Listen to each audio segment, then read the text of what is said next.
Attention, cet épisode contient des spoilers et autres divulgateurs. Si vous ne souhaitez pas en savoir plus sur Star Wars épisode 9, l'ascension de Skywalker, The Mandalorian ou Jedi Fallen Order, nous vous conseillons de faire demi-tour. Vous avez 3 secondes. 1, 2, 3. Trailer.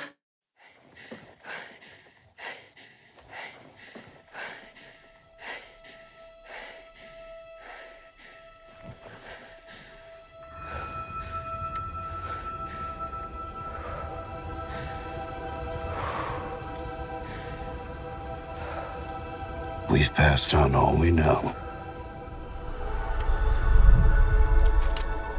1,000 generations live in you now.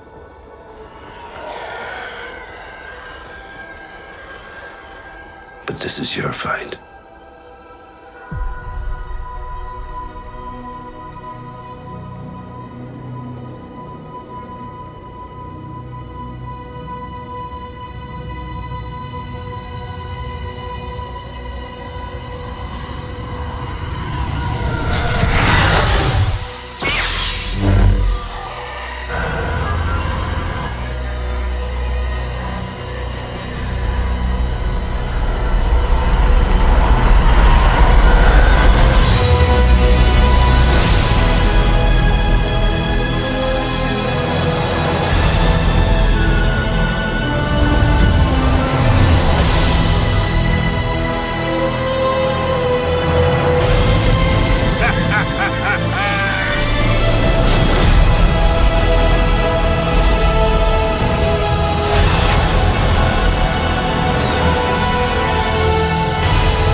Bonjour ou bonsoir à toutes et à tous et aux autres et bienvenue dans ce nouvel épisode de Faucon Millennial, le podcast sponsorisé par la Coca-Cola Company. Non, c'est faux. Non, j'ai menti, c'est pas vrai. Je suis Grushkov et comme d'habitude, je serai accompagné de mes chers camarades Tuki. Hello. Matt. Salut. Et Ximnut. Coucou. Et cette semaine s'est achevée la Star Wars Célébration de Chicago, une énorme convention 100% Star Wars. Et il s'est passé pas mal de choses dedans, dont on va parler dans cette émission. Mais avant de lancer le sujet, je voulais remercier toutes les personnes qui ont suivi certains panels avec nous, de la célébration en direct sur le Discord. Il y avait Zach qui était toujours là. Oui, Zach, il était toujours là, même cool. quand nous on n'était pas là. Limite, ouais, c'est lui qui nous disait alors il y a ça qui s'est passé parce que vous étiez pas là. Oui, c'est ça. Ouais, c'était très sympa, ouais. Merci à tous. Ouais. Il y en avait évidemment beaucoup plus pour le panel de l'épisode 9, mais il y avait du monde à chaque fois. Ouais, merci. Donc c'était cool. Ah ouais, c'était trop bien. Tout le monde avait des trucs intéressants à dire. Non, c'était bien sympa, ouais, effectivement. Et du coup, il y avait quoi, célébration? Il y avait plein de trucs, donc il y avait évidemment le Star Wars épisode 9, l'ascension de Skywalker. J'ai jamais entendu parler. Bonne traduction, moi je dis. Bah moi c'était celle que j'aurais donnée aussi, parce que c'est The Rise of Skywalker en VO. Ils auraient pu être plus audacieux et appeler ça l'érection de Skywalker. Ça a parlé de Galaxy's Edge. Bon, alors ça a globalement redit des trucs qu'on avait dit dans l'émission spéciale la dernière fois, mais il y a un nouvel élément qui moi il me fait beaucoup trop marrer, donc je voulais qu'on en parle. Il y a eu la présentation de Jedi Fallen Order, on en reparlera. Ouais. Le Mandalorian, on a Ouais. vu quelques photos et après on n'a plus rien vu, mais bon, ça c'est un détail. Plus ou moins. Il y a eu Clone Wars qu'on n'a pas suivi en direct, mais moi je l'ai rattrapé après, je pense que Matt aussi. Je voulais, mais Ah oui, bon bah du coup Tu parleras tout du seul. coup voilà. c'est pas grave, tu parleras tout seul, tu nous en diras plein. Il y a eu les 20 ans de la menace fantôme, un panel sur la saison 2, en fait, le panel sur la saison 2 de Star Wars Resistance qui a coupé au moment où il parlait de la saison 2 évidemment. Pour le stream. Mais Et quelques spoil petits pas trucs en tout. plus. Non mais voilà, on va. Là j'ai présenté globalement. Il y avait aussi plein d'interviews. Moi j'ai regardé aussi Enfin, les interviews d'à peu près tout le monde, il y avait des gens cool comme Alan Tudyk qui joue Kate Winslet, Erin Kellyman qui était là pour sa première célébration, qui est celle qui joue Enfys Nest. Vous savez, le meilleur personnage. Non, vous n'allez pas encore vous engueuler. Ah non, mais on est d'accord là. Hein. Entre les vaisseaux, les personnages. Non mais voilà, pour les personnages, je veux dire, il a meilleur goût.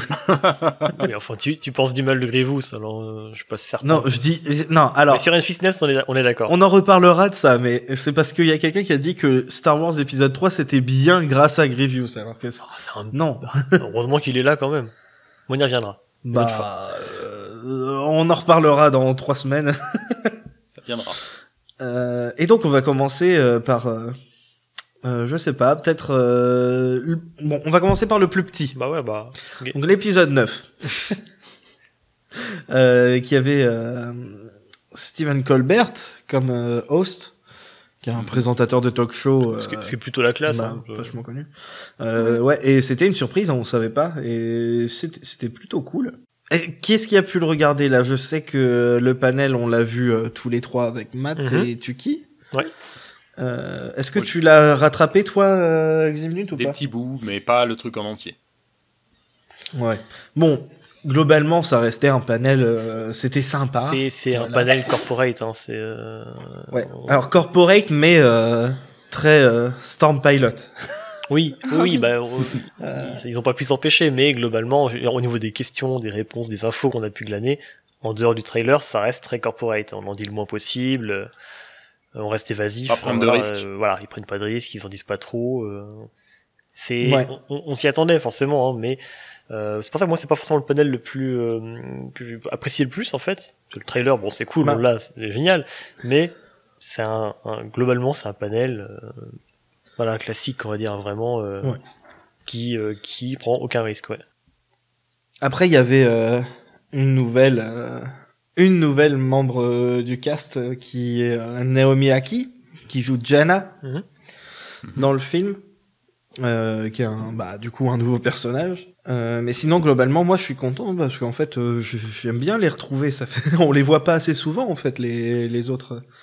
Puis ce sera déjà fini à la fin de l'année, donc. Ils prennent tellement de trucs, entre deux films qu'ils se font discrets. Alors justement, on a une jolie standing ovation pour Kelly Marie Tran. Ça fait bien plaisir. Ouais.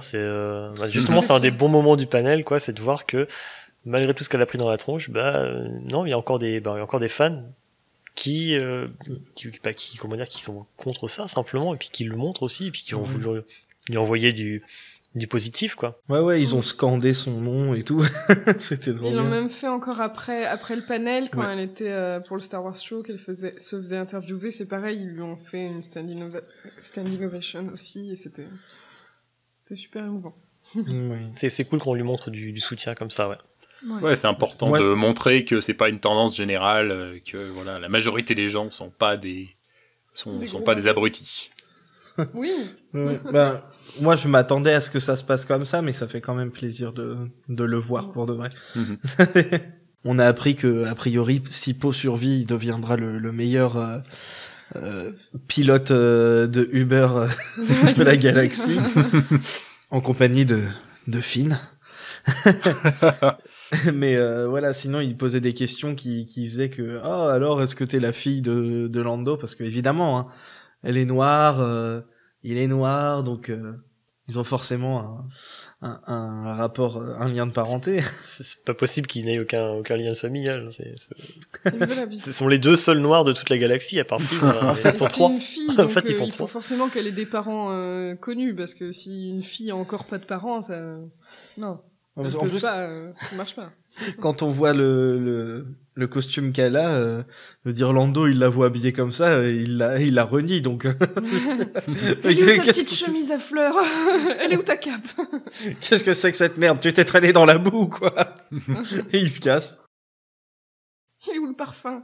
Le petit combiné. Mais voilà, c'était vraiment un panel. Oui, il y a eu le retour de Billy Dee Williams aussi. Oui, c'était cool de le voir aussi, mais. Qui était très drôle. Ouais, comme dit, c'est un panel où on est là pour rien dire.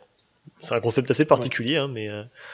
Moi, je trouvais que les vieux acteurs et Poe et Oscar Isaac étaient vraiment super à fond. Alors Billy Dee Williams, c'est très drôle parce qu'il parle assez lentement, il bouge pas beaucoup, mais il était très drôle quand il parlait et qu'il disait il a poussé une espèce de petit coup de gueule, mais Oui. alors un coup de gueule en mode pépère, mais sur le fait que tout le monde disait que Lando c'était un traître, etc., alors que c'est quand même lui qui leur sauve la mise, qui est toujours là pour les récupérer. J'adore parce qu'il en a reparlé après Oscar Isaac. Tu sais, il finit le truc Billy Williams en disant nobody died, hein. Et il y a eu, il fait pareil pour ah bah non. Oh. Ce qui est très drôle en fait. Mm. Ok, je suis en train de me faire griffer par le chat. Voilà, Anthony Daniels, s'il est arrivé en premier, il était ultra à fond. Je sais pas ce qu'il avait pris avant. Je crois qu'il vit sa meilleure vie en fait. Mais Je clair, sais pas oui, si c'est pour la première fois qu'il a un peu plus de 2 pages de dialogue dans un Star Wars ou quoi, mais il est à donf. Hein.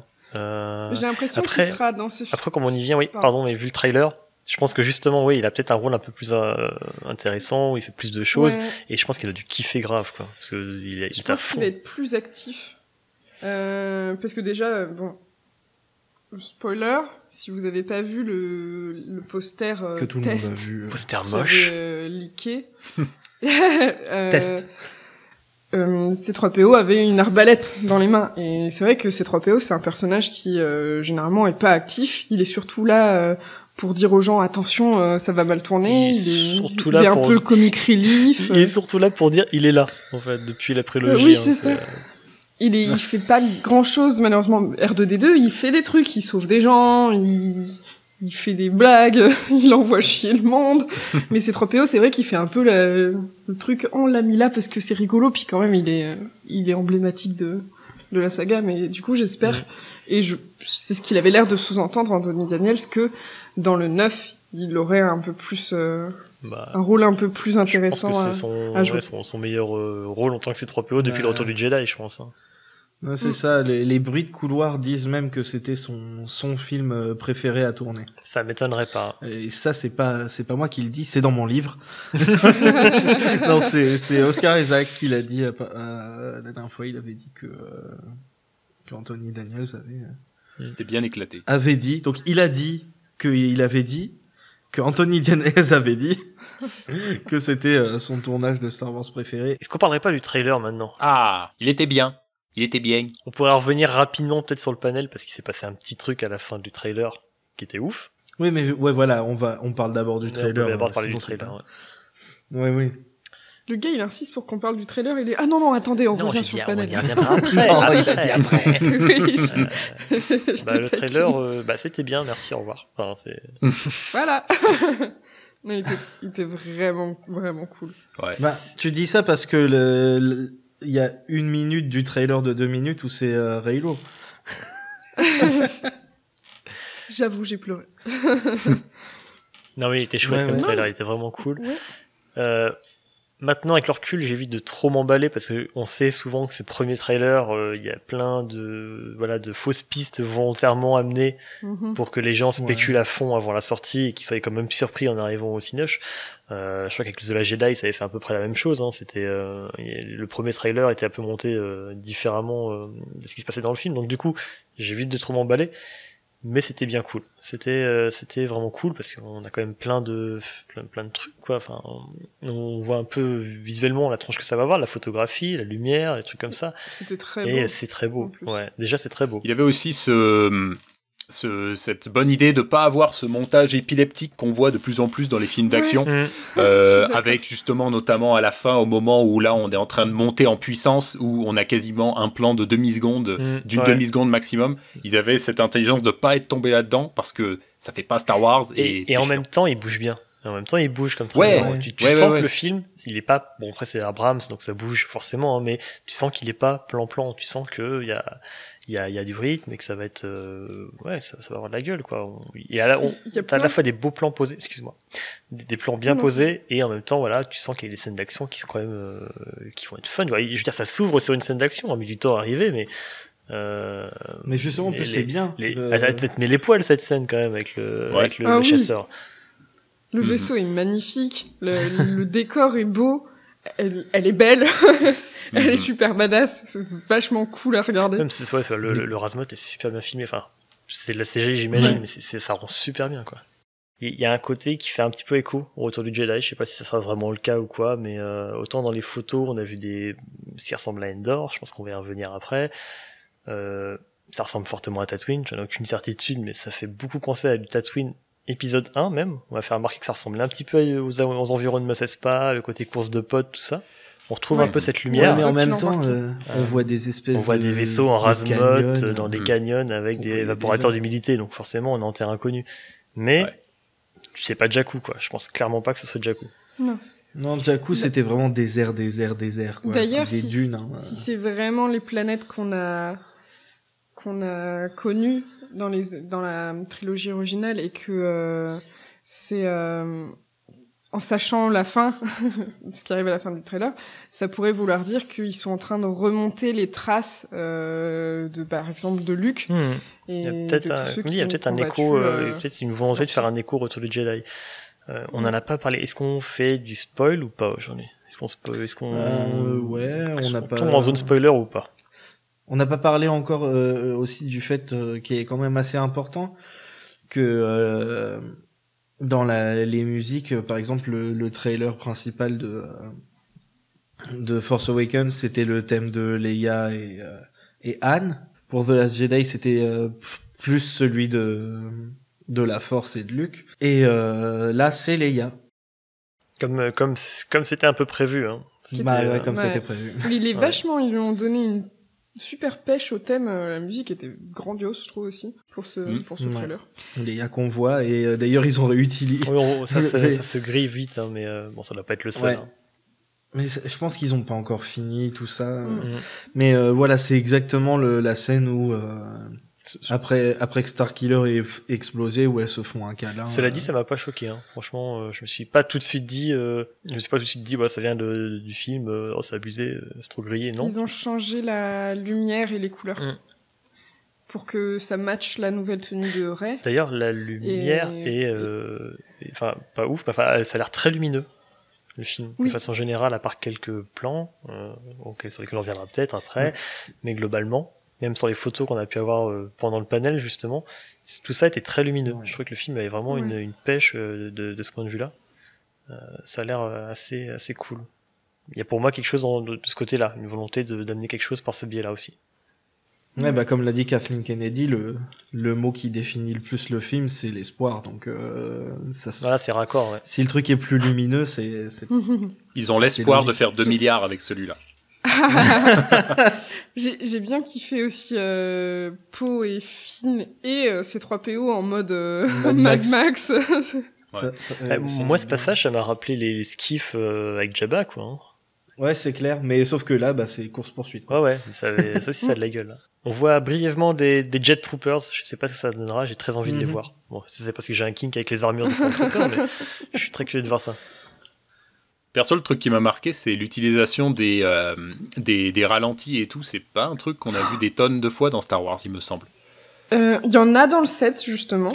Il y en a dans le 7 et dans le 8, mais ça arrive pas. Oui, c'est vrai. Et ils sont bien utilisés, t'as raison. À la fois dans le trailer et dans les 2 précédents films, ça rajoute un petit quelque chose aux scènes. D'ailleurs, c'est des scènes dont tu te souviens, quoi. Ça fait ça souligne la scène, et puis même, ça donne un effet de style, de la même manière que ce serait utilisé dans les films de kung-fu et tout, comme ça, c'est à propos, ça renforce, le dynamisme de la scène, c'était vachement stylé. Et pour la blague, je suis pas sûr d'avoir vu d'Hélène Solaire, par contre. Je suis pas sûr que ce soit un film de J.J. Abrams, du coup. Non, mais il en a marre, là, il dit, non, mais c'est bon, les mecs. D'ailleurs, oui, tu parlais d'ambiance de film de kung-fu et tout, et oui, la première scène, là, qui est assez longue, ça fait 1 minute, quoi, mais ça fait très western, très film de samouraï et tout. Il y a des gens qui ont tendance western avec The Mandalorian aussi, on y reviendra après. Mais il y a des gens qui ont comparé les images de début du trailer avec, je crois, un film de Clint Eastwood, avec la façon de faire les plans sur les mains qui tiennent le revolver, sauf que là c'est le sabre, etc. La façon de filmer le regard et chant contre chant, etc. Et ça ressemblait vachement. Donc moi, je me rappelle que dans le temps qu'on était dans les comparaisons, toi, Tuki, t'avais dit que d'autres avaient fait des comparaisons avec le trailer de l'épisode 1. Oui. Oui, mais là, elles sont là, c'est exprès, quoi. C'est le même texte, presque. Le texte se fait écho, se répond. Les plans sont les mêmes, sauf que, par exemple, Anakin, on le voit passer dans son speeder, il va de gauche vers la droite, et c'est le même plan, mais avec Kylo. On suppose que c'est Kylo quand même dans son vaisseau qui lui va de droite vers la gauche. Oui, ce qui pourrait aussi sous-entendre le côté Anakin lui progressivement son chemin l'emmène vers le côté obscur et Kylo ça pourrait être l'inverse. Ouais, mais en plus voilà, les directions au cinéma souvent ça a une vraie signification. C'est un peu ça la force de ce trailer aussi qui fait qu'il est très réussi, c'est que globalement chaque plan est prétexte à interprétation. Ouais. Tu peux pas dire il y a forcément une ambiguïté. Tu vas te dire non, ça peut être ça, ça peut être ça, ça peut être ci. Ça te dit rien sur le film. Ça te donne juste plein de questions auxquelles tu veux des réponses et t'as envie d'aller voir le film. Du coup, c'est le but d'un teaser, mais il marche bien parce que tu peux tout interpréter vraiment comme tu l'entends, quoi. Et puis il y a plein de questions aussi, plein de réponses que tu peux t'imaginer en attendant. Voilà, c'est un vrai trailer où chaque plan est un teaser en soi et où, contrairement à ce qui est fait depuis quelques années maintenant, ça te raconte pas toute l'histoire du film ou la moitié, tu vois. C'est pas comme certains trailers où, t'as vu le trailer, t'as quasiment vu le film. Tu peux te dire, c'est bon. C'est pas le trailer de l'épisode 3. Non, mais l'épisode 3, c'était spoilé depuis 20 ans, 35 ans. Savoir ce qui se passe dedans. Normalement, t'as pas trop de surprises. Il y a des gens qui savaient pas. Moi, j'ai vu des gens qui réagissaient au film, qui savaient que Dark Vador c'était le père de Luke, mais ils savaient pas que Anakin c'était Dark Vador. Du coup, c'est vachement cool. Ah, ok. Non, mais non, il y en a qui avaient pas. Je crois que c'était son tonton. Il y en a qui avaient pas fait le lien, ouais, effectivement. Mais à la fin du trailer, nous on se marre beaucoup et il y a quelqu'un d'autre qui se marre beaucoup aussi. Du coup, on dit pas. Du coup, on dit pas. Mais bien sûr que si. De toute façon, on spoil tout. Du coup, c'est qui rigole? C'est qui? C'est moi. Non, mais toi, on s'en fout. En regardant les réactions des gens. A priori, c'est Palpatine de l'épisode 3. A priori. Si c'est Palpatine, c'est qui? Bon, on arrête l'émission maintenant, ça suffit, il est trop tard pour ces conneries. Allez, bonne soirée. Ciao. Donc oui, Palpatine qui rigole, et même si... Alors avant ça, t'oublies de dire qu'on a un magnifique plan sur une mer déchaînée, avec au milieu de cette mer déchaînée, ce qui ressemble à une épave, un morceau de l'étoile noire. J'ai peut-être pas regardé le truc avec assez d'attention, mais c'est vrai que ça m'a pas sauté aux yeux au début. En fait, nous, quand on a vu le trailer, c'était super pixelisé. Donc la première scène avec Rey et Kylo, c'était nickel, mais à la fin, c'était genre il y a de la flotte, il y a un truc sur la flotte, c'est quoi? On dirait une montagne bizarre qui ressemble à une pagode. Ouais, pareil, je me suis dit tiens, ils sont à la plage. J'ai bugué direct quand j'ai vu ça. J'ai calé tout de suite. Mais c'est peut-être parce que j'y reviens. C'est peut-être parce que t'es essence de Jedi. C'est parce que j'ai le bouquin The Art of the Force Awakens, mais j'y reviens après. Mais nous, en fait, on voyait pas que c'était C'était ça depuis le début. L'étoile de la mort. C'est-à-dire que quand on a vu le trailer en bonne qualité après, on a fait oui, c'est l'étoile de la mort, ça a bien la forme. Non, même pas, moi, c'est même pas, avec le truc haute qualité, j'ai rien grillé. Non, nous, c'était la qualité pourrie qui faisait qu'on voyait un truc tout flou. Et on savait pas ce que c'était. Il y avait des gens qui étaient waouh, c'est l'étoile de la mort. Moi j'étais c'est quoi? La montagne là-bas? D'ailleurs, j'arrête pas de penser à un le gros truc. Tas de pixels là. Dans l'épisode qu'on a enregistré qui est pas encore sorti où on parle de l'épisode 2, à un moment il y a Ximnut qui fait la quote de je l'ai fait exprès de dire que j'étais mort, et c'est tout à fait Palpatine. J'arrête pas de penser à ça depuis. C'est complètement ça, ouais. Et du coup ça aussi c'est le truc du trailer, quoi. C'est vraiment on vous a bien eu, quoi. On vous a bien niqué. Là pour le coup. Ça, mais en plus... je pense que ça a retourné, ça a soulevé tout le monde, le machin. Oui. Je m'y attendais pas, personne s'y attendait. Moi j'ai pas tilté le rire en plus. J'étais genre. Il y a beaucoup de monde qui se sont dit c'est qui et tout, c'est quoi. Du coup, Ian McDiarmid qui était là et qui a fait la surprise à la fin du trailer. Alors, il y a eu le. Pardon. Il y a eu le rire, le fondu au noir. Le titre. Le titre, il rallume juste la salle en rouge. légèrement, et t'as Ian McDermott qui est là, qui est debout, tu fais quoi, qu'est-ce qui se passe?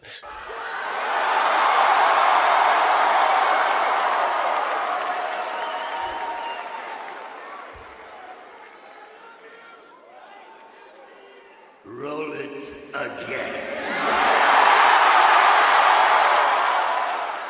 Roulez-le encore. Non. Faites-moi une roulée. Alors, je vous avoue Bel que je suis un accent. peu nul en anglais, j'ai pas capté le roll it again. Si quelqu'un peut m'expliquer juste. Bah, To rule, Très franchement. c'est gouverner. Mais non, C'est dirigé. rôle. Un rôle. Oui, c'est roll C'est it. pas Ça veut dire, roll it again. ça voulait dire C'est roll. repassez-le. Roll, c'est relancer, quoi. Une deuxième fois. Ah oui, c'est vrai qu'il est relancé derrière le trailer, il l'avait relancé juste après, Ah. Bah effectivement. oui. En fait, Mais il moi, je disait croyais- juste Ah, relancer. je comprends mieux maintenant, mais je comprends mieux maintenant, j'avais pas capté le... Oui, bah oui, C'était du coup, beaucoup ça- plus classe ça dans fait ma sens. version. Moi, je croyais qu'il disait rule it, dans le sens le gouverner encore, dans le sens je reviens prendre le contrôle de la galaxie. Ok, donc t'as pas vu les 50 tweets où j'ai marqué roll it again? Non. Mais c'est pas possible. Je divorce. T'inquiète, j'avais compris. On était au moins 2. Oui, mais toi, c'est logique. T'as vu où t'habites? Oh, mais dis donc, pas en public, hein, ça va. Mais, voilà, enfin, je pense que ça a accueilli tout le monde, ça m'a accueilli moi. Je veux dire, même si tu viens avec ne serait-ce que un petit peu de doute devant le trailer plus ça après, t'es scotché pour au moins 2 semaines. Hein. T'as envie de voir le film, t'es partant, Oui. t'as aucun doute. Oh, non, Puis moi en je connais plus- des gens que ça a refroidi. Oui, il y en a que ça refroidit. Ben, moi, le premier, sur le coup, j'étais là, wow, après, je fais, et puis pourquoi pas, en fait. Oui, c'est ça. c'est- Maintenant, j'attends de voir. Vraiment, Surtout je suis que ça peut curieux. être 10 000 Mais ça trucs. peut être, Surtout ça que peut tous être les 10 milliards de choses différentes. tous les C'est acteurs comme disent toutes les- que dans la Vas-y.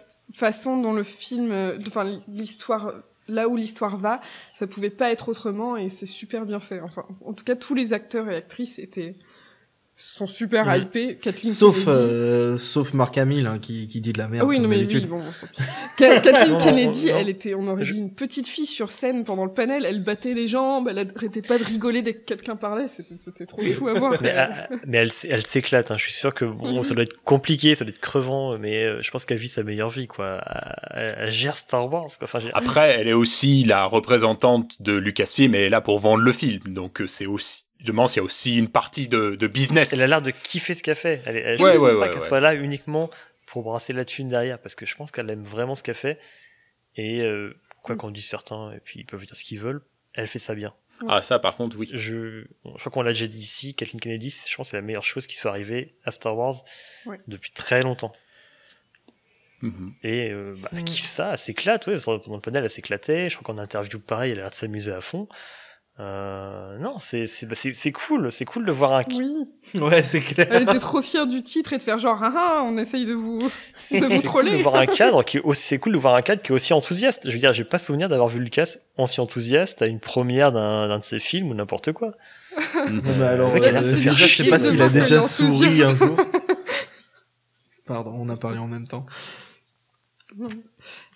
Oui, et du coup, Ian McDermott, je sais pas si vous avez vu l'interview après du Star Wars Show qu'il a donné, après le panel, où il a parlé un petit peu de son rôle dans les précédents films, de sa carrière, etc., de comment il avait été casté pour jouer l'empereur, etc., etc. Il y avait plein de trucs très intéressants, je me souviens plus exactement tout.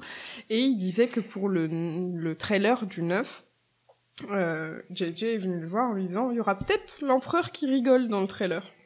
Et en fait, ils l'ont pas fait enregistrer. C'est un enregistrement qui existait de son rire qu'ils ont pris et qu'ils ont mis dedans. Je crois qu'il était pas spécialement au courant beaucoup de temps Ils avant, ont en juste dit fait. qu'il y aurait peut-être son rire dedans. Et il a fait OK. Et du coup, oui, il était bien Ouais. dedans. C'est-à-dire que il est dans le film, hein, ils ont bien précisé, ils ont dit oui, il est dedans.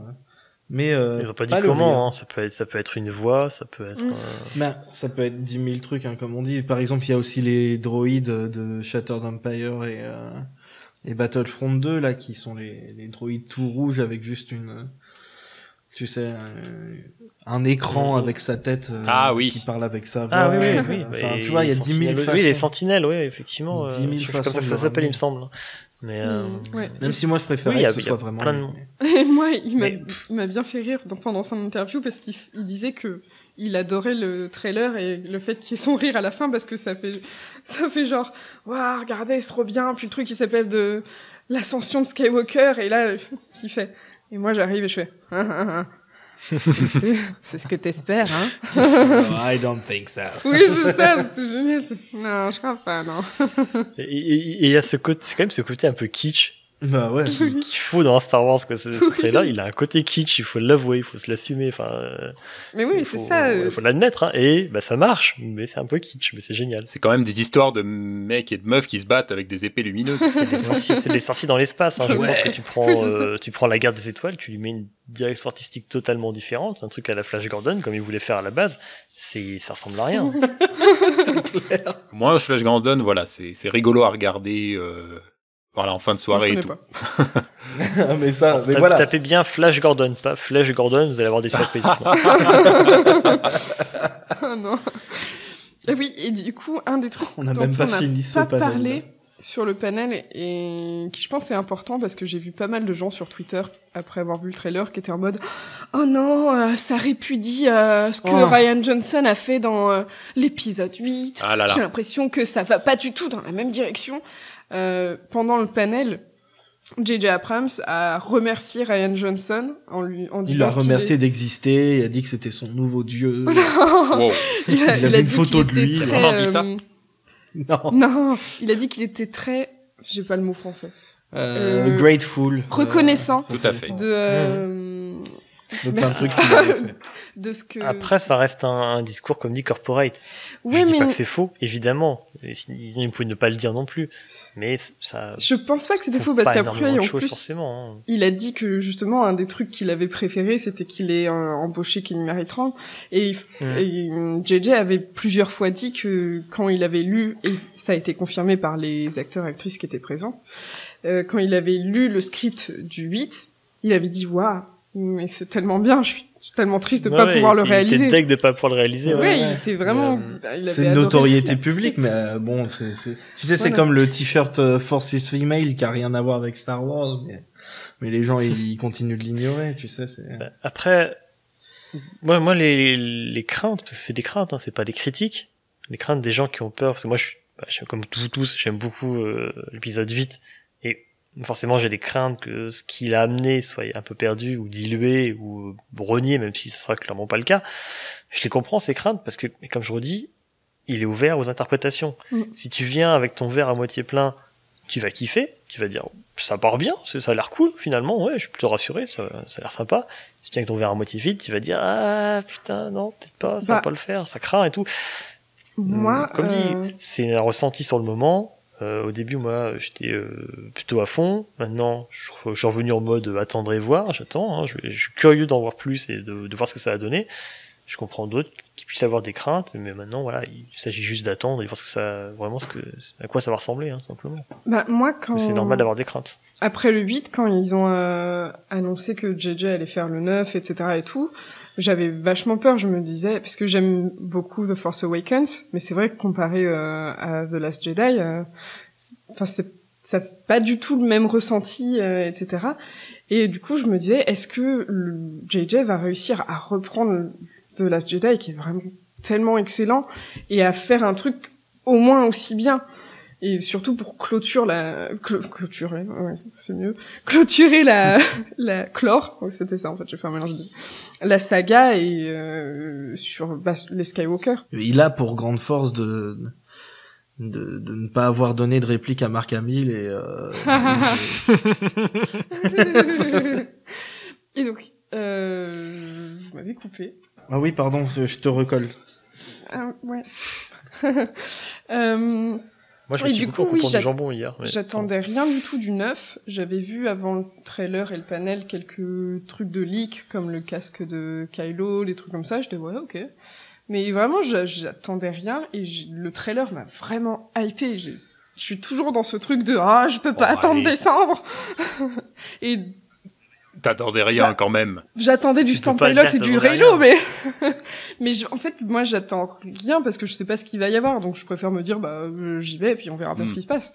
Parce que sinon, c'est le meilleur état d'esprit à avoir. Hein. C'est globalement c'est le mien, c'est celui-là de plein de monde. Ça n'empêche pas d'avoir des craintes, comme dit, mais c'est le meilleur, vraiment, la meilleure chose à faire, c'est d'attendre et voir. Ouais, du coup, on fera ça et on en reparlera plus tard. Non, ça suffit maintenant. Non, Il y a d'autres trucs. Il y a d'autres trucs. Non, arrête. J'allais dire, et puis comme dit, c'est pas parce que vous aimez pas la suite que ça enlève le film d'avant. Enfin, je veux dire... Ouais, faites pas comme les autres. Tous ceux qui aiment pas la postlogie, ben, c'est pas grave, vous avez toujours la trilogie originale, et si vous avez aimé la prélogie, vous avez toujours la prélogie, enfin, ça vous enlève pas les autres.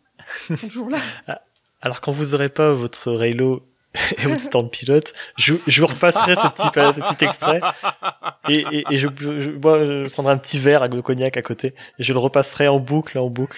Mais ne t'inquiète pas, moi je suis pas comme toi, je râle pas sur les réseaux sociaux tout le temps. Si je suis déçu, ben je serai déçu dans mon coin. Mais j'aime bien le format Marc-Émile, j'ai pas le problème. Quel beau rôle modèle. Il doit avoir mal aux oreilles, là.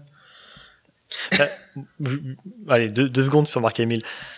Il a eu un grand rôle, ça l'a fait beaucoup connaître, il est un comeback, et j'ai le sentiment, de la merde, hein, mais que il va avoir du mal à décrocher maintenant, et qu'il a tendance à remettre de l'huile sur le feu, un peu tout ce qu'il trouve, des morceaux de bois, des trucs, des poubelles, il crame tout, pour continuer à alimenter cette fame qu'il a encore, parce qu'il sait qu'après l'épisode 9, c'est fini, quoi, donc, il a vu que ça marchait bien d'enflammer les mecs en disant de la merde sur l'épisode 8, alors il en rajoute régulièrement, comme ça, il remet une petite bûche au feu. Maintenant, je pense que le mieux, c'est de l'oublier un petit peu, on le laisse dans son coin, il peut prendre sa retraite, largement, je pense qu'il est bien, de toute façon. Merci pour ce moment, quoi. Le problème, c'est que je pense qu'il a eu du mal à se faire à l'idée que c'était plus lui, la pièce centrale de Star Wars. C'est-à-dire que le mec, il est persuadé que ils veulent tuer les anciens, machin truc. Non, moi je pense que s'il y a autant d'anciens personnages de la trilogie originale qui reviennent, et notamment dans le 9, c'est parce que justement ils veulent rendre un dernier hommage à tout ce qui fait Star Wars, à tous les personnages qui nous ont marqués, et ils vont essayer de magnifier tout ça pour faire un bel au revoir, un bel hommage. Et le problème, c'est que lui, il comprend pas qu'il peut pas rester la pièce centrale, parce que maintenant, il y a beaucoup d'années qui se sont passées, il faut passer Star Wars aux nouvelles générations, et il faut avoir de nouveaux héros, de nouvelles références, et voilà, quoi. Il peut pas rester avec sa petite Jedi toute sa vie.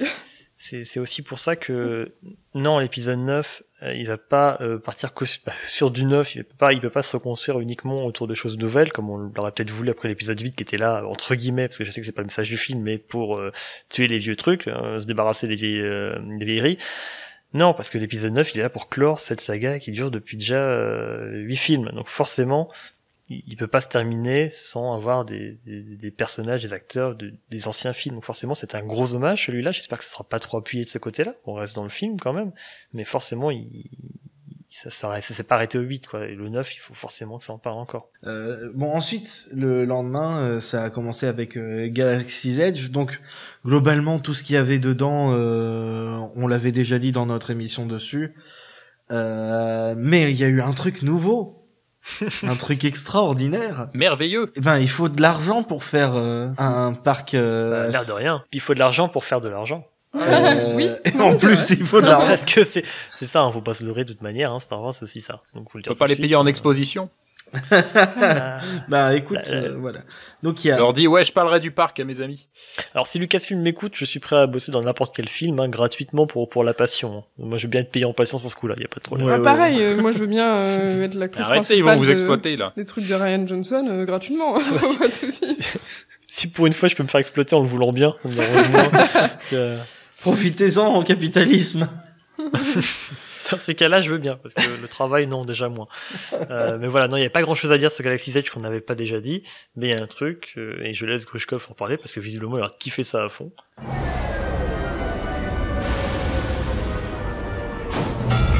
What was that? Look, there!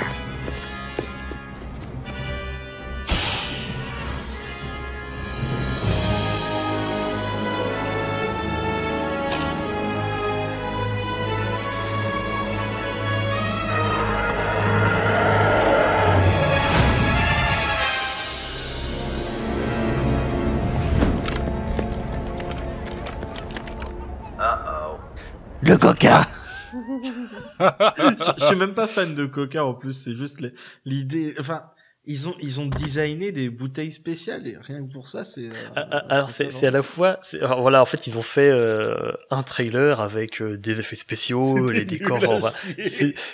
Alors au début tu dis ça commence bien, ça a de la gueule et tout, et puis à la fin t'as la nana qui vient, qui ouvre la caisse de Coca et puis qui boit avec vraiment la pose cliché, qui fait oh putain qu'est-ce qu'ils ont fait.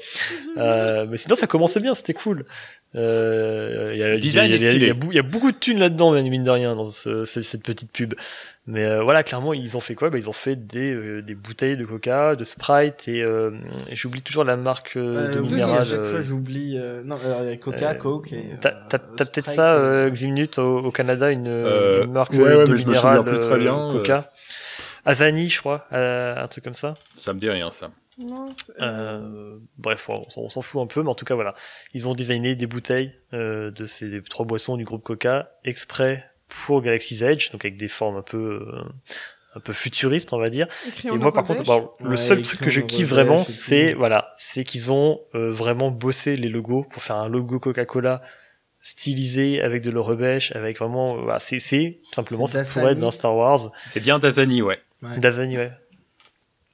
Et donc voilà, ça pourrait être pas forcément les bouteilles parce que c'est grillé que c'est des bouteilles quoi, je veux dire, mais en tout cas les logos, elles sont stylées les bouteilles. Les logos clairement, ça pourrait très bien s'insérer dans un panneau publicitaire en fond sur un matte painting ou un truc comme ça de Star Wars. Donc c'est à la fois, pardon, je parle beaucoup, désolé. Non, j'allais dire les bouteilles aussi, parce qu'en fait, à part pour la bouteille d'eau, ils ont fait des boules avec le bouchon qui est un peu stylisé. On dirait des droïdes, en fait. En fait, on dirait des grenades. C'est vrai qu'on dirait des grenades. Des détonateurs. Alors moi, je dois chipoter parce que je trouve qu'on voit trop que c'est un goulot classique, en fait, dessus. Mais c'est peut-être moi qui chipote à fond. Il faut que ça reste buvable, quoi, le truc. tu t'ouvres le truc, ça marche comment? Ouais, non, on reconnaît bien le goulot habituel. Et puis elles ont le côté un peu vieilli en plus, avec des éraflures, des trucs comme ça. Ouais. C'est vachement cool. Je suis pas fan des bouteilles en forme de grenade là parce que comme dit, je suis chiant, hein, mais je me dis ça a aucun sens de faire des bouteilles rondes. Ça prend de la place pour rien. C'est un cauchemar logistique leur machin. Mais c'est assez fun. Oui. En tout cas, c'est fun. Et moi, j'ai vraiment juste kiffé l'aspect graphique, quoi. Et il y avait des gens, du coup, qui étaient genre, oh, mais machin truc. Bon, alors déjà, pour faire un tel parc, comme on disait, il faut de l'argent, donc ils ont forcément des sponsors. Et aussi, ils ont des restaurants. Il y aura la cantina, des trucs comme ça. Donc vous préférez quoi? Qui vous servent? Vous êtes dans le Star Wars, vous êtes en train de faire du roleplay, habillé et tout, avec vos missions et tout. vous allez dans la cantina et on vous sert une bouteille de coca normale. Ça casse un peu le truc. Alors que là, on vous sert un truc qui a une forme inédite, qui est écrit en Eurobêche et qui est un truc propre à la...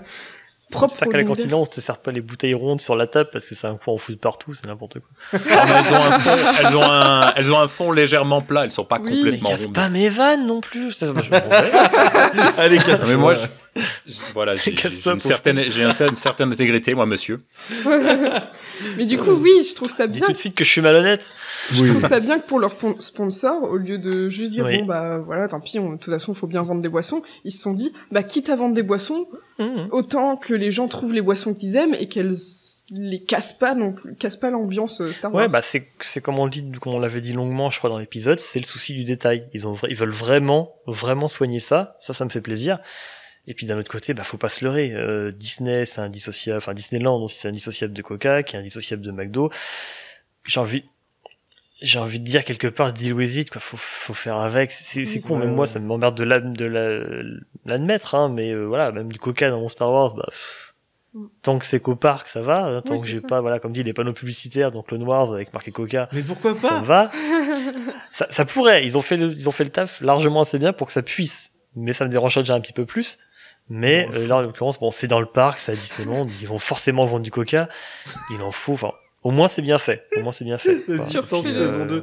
Oh, on a atterri sur la planète Cola, celle où ils font le Coca. Puis ils y vont, en fait, toute la saison, c'est juste une pub où ils passent leur temps à boire tous les produits. C'est un remake du 2, sauf que c'est pas une entreprise qui construit une usine qui construit des droïdes, mais c'est l'usine qui embouteille le Coca.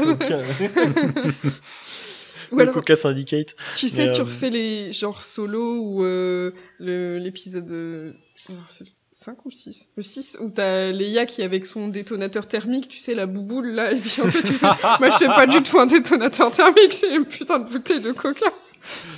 La Special Edition, où ils changent encore ça. En plus, ils ont tous des talkie-walkie à la place des armes. J'ai beaucoup aimé aussi pendant la célébration, il y a pas mal de gens de staff Star Wars, des acteurs, etc., qui faisaient des blagues sur le Christmas Special. C'était très drôle. Au bout d'un moment, un truc pareil, il vaut mieux l'assumer. Oui, c'est ça. Ça existe. Oh, Ça fait partie de Star Wars, faut l'admettre, c'est cool. Tu regardes, on fait des super séries à partir de ça maintenant. Vaut mieux en rire que de faire genre non, ça n'a pas existé. Il suffit de pas le regarder si tu veux pas le voir. Tu sais quoi? Un truc que d'habitude. j'aurais bien aimé ne pas voir, c'est la bande-annonce de Jedi Fallen Order. Oh, cette transition. Oh. Merci. On voit comme pourquoi c'est lui qui anime. Trust only in the Force.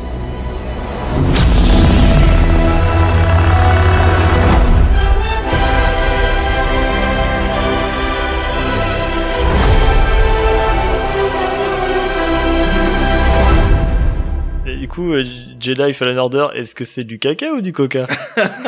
Oh oh, c'était plat. Mais faut admettre que si vous étiez chaud comme de baraque à frites, je pense que vous avez été largement refroidi. Ah ben là, niveau Planet Hot là. Alors moi, je m'en fichais complètement du jeu. Mais j'ai vu le trailer et j'étais genre non mais ils sont sérieux, encore un mec blanc qui a survécu à tout et qui se débrouille tout seul et putain merde quoi, c'est... J'ai dû le re-regarder après parce que quand ils ont lancé le trailer, dans les 3 premières secondes, on voit que le personnage c'est juste un mec blanc. Tu sais, mais juste ça, et j'ai décroché, j'ai pas réussi à suivre. Parce que en fait, il y a deux problèmes. Je trouve que d'une part, il y a le héros qui est vraiment d'une platitude, voilà, niveau Belgique. Et deuxièmement, si tu peux te dire bon bah c'est pas grave, le héros est naze, mais le jeu va être fun. Et là, pour le coup, on n'a rien vu du tout. Oui, tu vois ça, tu fais mais c'est sérieux, on dirait. Mais il y avait quelques artworks au début qui étaient super jolis. Alors même plus que des artworks, le début, moi personnellement, la partie cinématique qui n'est pas dans le jeu, hein, clairement, qui est fait avec un autre moteur, j'ai l'impression, alors qui est fait avec le même moteur mais vraiment plus léché. Et rien n'était dans le jeu, de cette là. cinématique, C'était que de la cinématique. Je crois qu'à un moment donné dans la cinématique, il y a des passages qui semblent être faits avec un moteur de jeu. Clairement, je pense que c'est une Je crois qu'ils le disent au début. C'est ce qu'ils disent au début. Mais c'était que des il y a des passages de la cinématique pour moi qui sont faits avec le moteur du jeu en tout cas, mais vraiment tout le début qui a l'air beaucoup plus soigné. Moi perso ça m'a accueilli. On a on a un chantier de démantèlement de croiseurs des Républiques. Celui-là était cool au-dessus du Sarlacc en plus. Trop cool. Les uniformes pareil des ouvriers dont fait partie le héros, ça a de la gueule. Enfin. Il y a beaucoup de choses comme ça qui sont assez cool. On va y venir, je crois, mais une inquisitrice, une sœur inquisitrice. Le design est plutôt cool. Il y a des bonnes idées, clairement. Je crois qu'ils vont faire un art-of. Alors, les Purge Troopers, j'y reviens après, mais ils vont faire un art-of, un bouquin aussi dessus. Il y a peut-être moyen que je le chope, parce que s'il y a peut-être un truc à sauver dans le jeu, mis à part les Purge Troopers, ça serait peut-être bien les idées visuelles du jeu. Après, avec un univers aussi ancien, fouillé et détaillé que Star Wars, c'est quand même chaud de faire un truc moche dans un univers pas intéressant.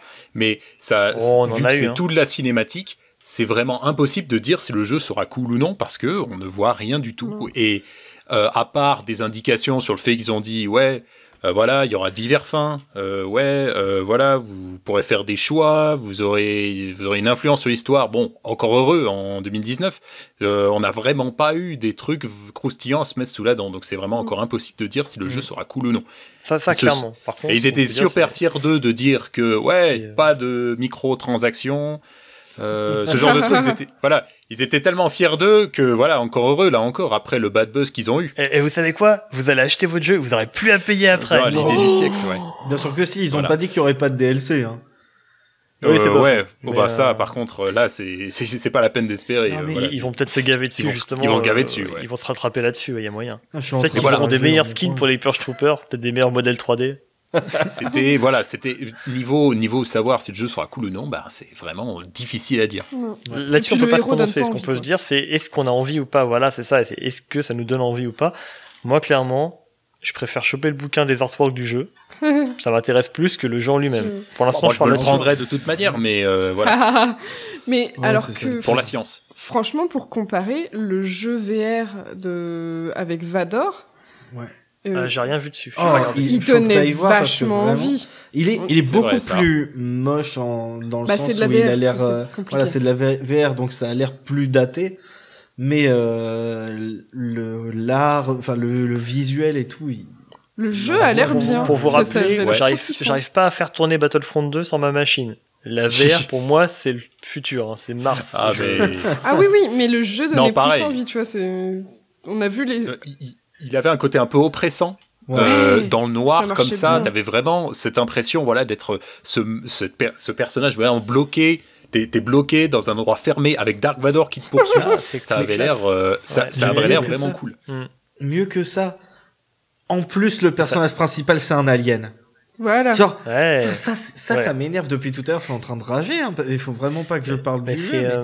Mais sérieux, tu fous un mec comme ça, un petit blanc bec de mes deux là. Pourquoi tu mets pas un alien si t'as pas envie de vraiment mettre la Star Wars, flemme de mettre Star un Wars, truc des milliers de races.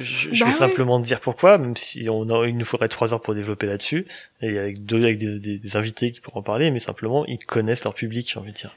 C'est bête, hein. C'est pas vrai. Tu veux pas t'attirer non, mais tu veux pas t'attirer le Gamergate. Tu veux t'attirer le gamer classique habituel. Tu veux pas créer de shitstorm sur le net. Tu veux que ton jeu il se vende. Tu mets tu prends un acteur blanc et tu mets un alien. Sauf que le problème, c'est que le Gamergate, c'est la plupart des gamers qui veulent que des mecs blancs.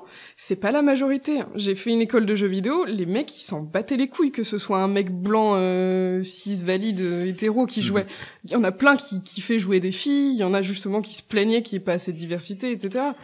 Et la plupart des des mecs gens, les ça va plus être- à chaque fois que t'as un personnage principal féminin dans un jeu même de guerre, ça gueule de partout. Enfin, je pense qu'ils ont Mais vraiment parce pas qu'ils voulu ont- prendre de risques, les mecs. Sur Internet, c'est des grandes gueules, mais dans la réalité, déjà, la moitié des joueurs, c'est des filles. Et la plupart des autres mecs, ils s'en foutent. C'est pas tous des connards, heureusement. C'est juste que les connards font trop de bruit, et du coup, c'est... Oh non, on Oui, va mais du coup, quand il faut froisser prendre les une gamers. décision, quand il faut prendre une décision, les mecs, ils se disent, non, il va rester blanc, on va pas... Bah, surtout que c'était pratiquement que des mecs dans la boîte qui a développé, donc forcément... Et puis quelque part, c'est le même problème qu'avec les films. Je veux dire, les gens qui ont gueulé contre The Last Jedi, c'était clairement pas la majorité, mais c'est eux qui faisaient le plus de bruit. Ouais. Mais, mais justement, c'est là où il faudrait pas rentrer dans un jeu et leur dire, si ça vous plaît pas, ok, c'est bon. ça, faut le dire aux décideurs. Et puis, pareil, comme tu disais, hein, quand t'as un studio qui est composé à 90% de mecs blancs, de mecs blancs aussi, c'est vite décidé. Hein. Bah Attends, regarde, j'ai fait un personnage ça va, j'ai vachement envie de jouer ce mec parce que j'arrive à vraiment me mettre dans sa peau et tout. Bah oui, forcément. Oui, moi, je pense surtout qu'ils ont même pas pensé au fait de mettre quelqu'un d'autre. Je pense que les gars, quand ils designent, ils se disent, je suis un mec blanc, je mets un mec blanc. Enfin, ils ont même pas eu l'idée. Je veux dire, s'ils voulaient pas mettre une nana parce que ça fait trop râler les merdes, mettez un alien. Je veux dire, les Jedi, il y a plein d'aliens dedans. Enfin, c'est des Jedi. Je vais dire une connerie. Oui, mais c'est ça. Mais t'as l'impression que les Jedi, tous les jeunes, les Padawans, c'est tous des mecs blancs avec la petite tresse de merde. Mais je sais pas, Jedi Academy. Ouais. Je sais pas. Qu'est-ce qui t'empêche de faire? C'est un jeu solo certes, mais qu'est-ce qui t'empêche de donner le choix aux joueurs de la race qui va incarner et du sexe? Je veux dire de la merde. J'ai pas joué au jeu, je l'ai pas vu, mais je suis quasiment certain que tu pourras faire le même jeu en te disant à la place je joue une Padawan Twi'lek ou n'importe quoi, ça passera pareil. Bah oui, comme dans... Du peu qu'on a vu, il y a rien qui l'oblige à être blanc et d'être un homme. Oui. Oui, d'ailleurs, par contre, je précise, moi j'ai mon meilleur ami est blanc, j'ai rien contre les blancs. N'ayez pas peur. On râle, mais c'est bien aimable à toi de préciser. Oui, on voit souvent le truc de... Ouais, c'est pas... Mais qu'est-ce que ça apporte à l'histoire que ce personnage soit gay? Enfin, faut que c'est une raison, les trucs comme ça. Souvent, dans les films, on voit certains gens qui se plaignent de... oui, mais enfin, si tu mets un personnage gay juste parce que tu veux mettre un personnage gay, ça a pas de sens, faut qu'il y ait une raison. Mais là, on peut faire pareil. Pourquoi le mec, il est blanc? Pourquoi c'est un mec blanc? Voilà, c'est pareil. Ça n'a pas... C'est pas parce que c'est un... Merde, c'est Star Wars, je veux dire. Tu peux littéralement, si t'as envie de créer une race d'extraterrestres, tu Mais le fais. oui, Ils arrêtent pas de le faire. Et même plus tu que as- ça, tu as c'est la un jeu licence. vidéo. C'est même Tu plus as- un film, c'est un c'est- jeu vidéo, voilà. Donc C'est ça, t'as même plus les contraintes techniques de faire un alien qui ressemble à quelque chose, tu peux le faire quand même. c'est un jeu vidéo, tu peux faire un personnage dégueu et justifier sur le fait que c'est sa race, elle est dégueu. Tu peux faire ce que tu veux. Mais ouais, t'imagines, on te donne un jeu Star Wars à faire et tu fais je vais faire un Jedi et ce sera un pauvre mec blanc. C'est genre Bon, alors on est dur parce que l'acteur est roux. Le personnage est blond, hein, mais l'acteur est roux. Il y a de la diversité dans le cast. Et puis même, voilà, on n'est pas en train de bâcher sur les blancs ou pas les blancs, c'est que le mec n'a quand même pas méga du charisme. non, en plus voilà, le gars a l'air ils auraient pu prendre un mec un peu stylé. Mais c'est Starkiller 20 ans plus jeune. Oui, voilà. ils auraient pu pour une fois prendre un mec, un Jedi qui a l'air vraiment faible, tu sais, c'est genre le Padawan qui est médiocre, qui a jamais vraiment réussi. Oui, aussi Il arrive à l'inverse. survivre par chance et du coup il essaie de se démerder alors qu'il est pas ouf. Alors que là c'est le mec qui a fait l'armée américaine, tu vois, avec sa petite coupe à brosse, Ou un vieux. son petit. Oui, c'est ce que je disais aussi. Il y a on voit dans le trailer une femme noire assez âgée.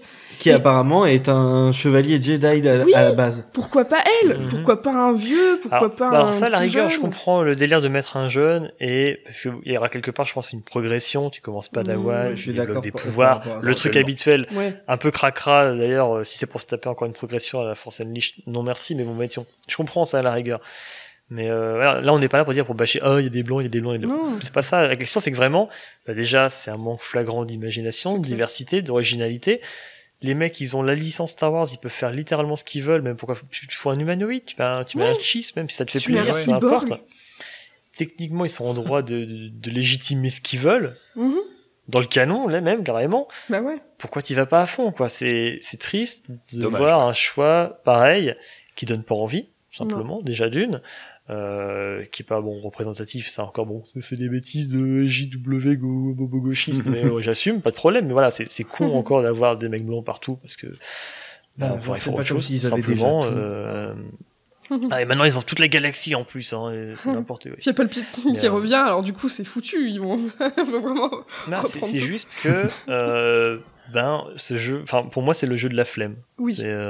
C'est vrai que c'est dommage. C'est Jedi la flemme. Et j'en profite pour parler de ces Purge Troopers qui sont littéralement des purges. C'est le skin, c'est n'importe quoi. Je parlais tout à l'heure, ils ont fait des efforts, ils ont fait des belles choses au niveau du début de la cinématique, et on te sort ce qui semble être peut-être des mini-boss ou des boss de début de jeu, je ne sais pas. Je crois qui qu'ils ressemblent- accompagnent c'est- les boss ou un c'est- truc comme ça. C'est les armures, les Purge Troopers, c'est des armures de l'épisode 3 qu'on aperçoit certes pendant quelques secondes dans le film, mais peintes en noir. Ça va pas plus loin, c'est d'une tristesse. Alors apparemment, L'Empire c'est n'avait tiré plus de d'un budget. c'est tiré d'un comics Vador, je crois, qui est sorti entre temps, et le dessinateur, il a pris quoi? Il a pris un art of, et puis il a regardé ce qui s'était fait avant, il a fait pareil, mais en noir. Il y a de la flemme quelque part, je sais pas où elle est, mais il y a clairement de la flemme. Et ça, pareil, c'est un truc qui me repute, quoi. Je me dis, mais les mecs, faites quelque chose, quoi. Autant quand on fait trop de troopers, machin, au bout d'un moment, je suis tendance à trouver ça con, mais au moins justifiez-le en faisant un design qui a de la gueule, qui rime à quelque chose.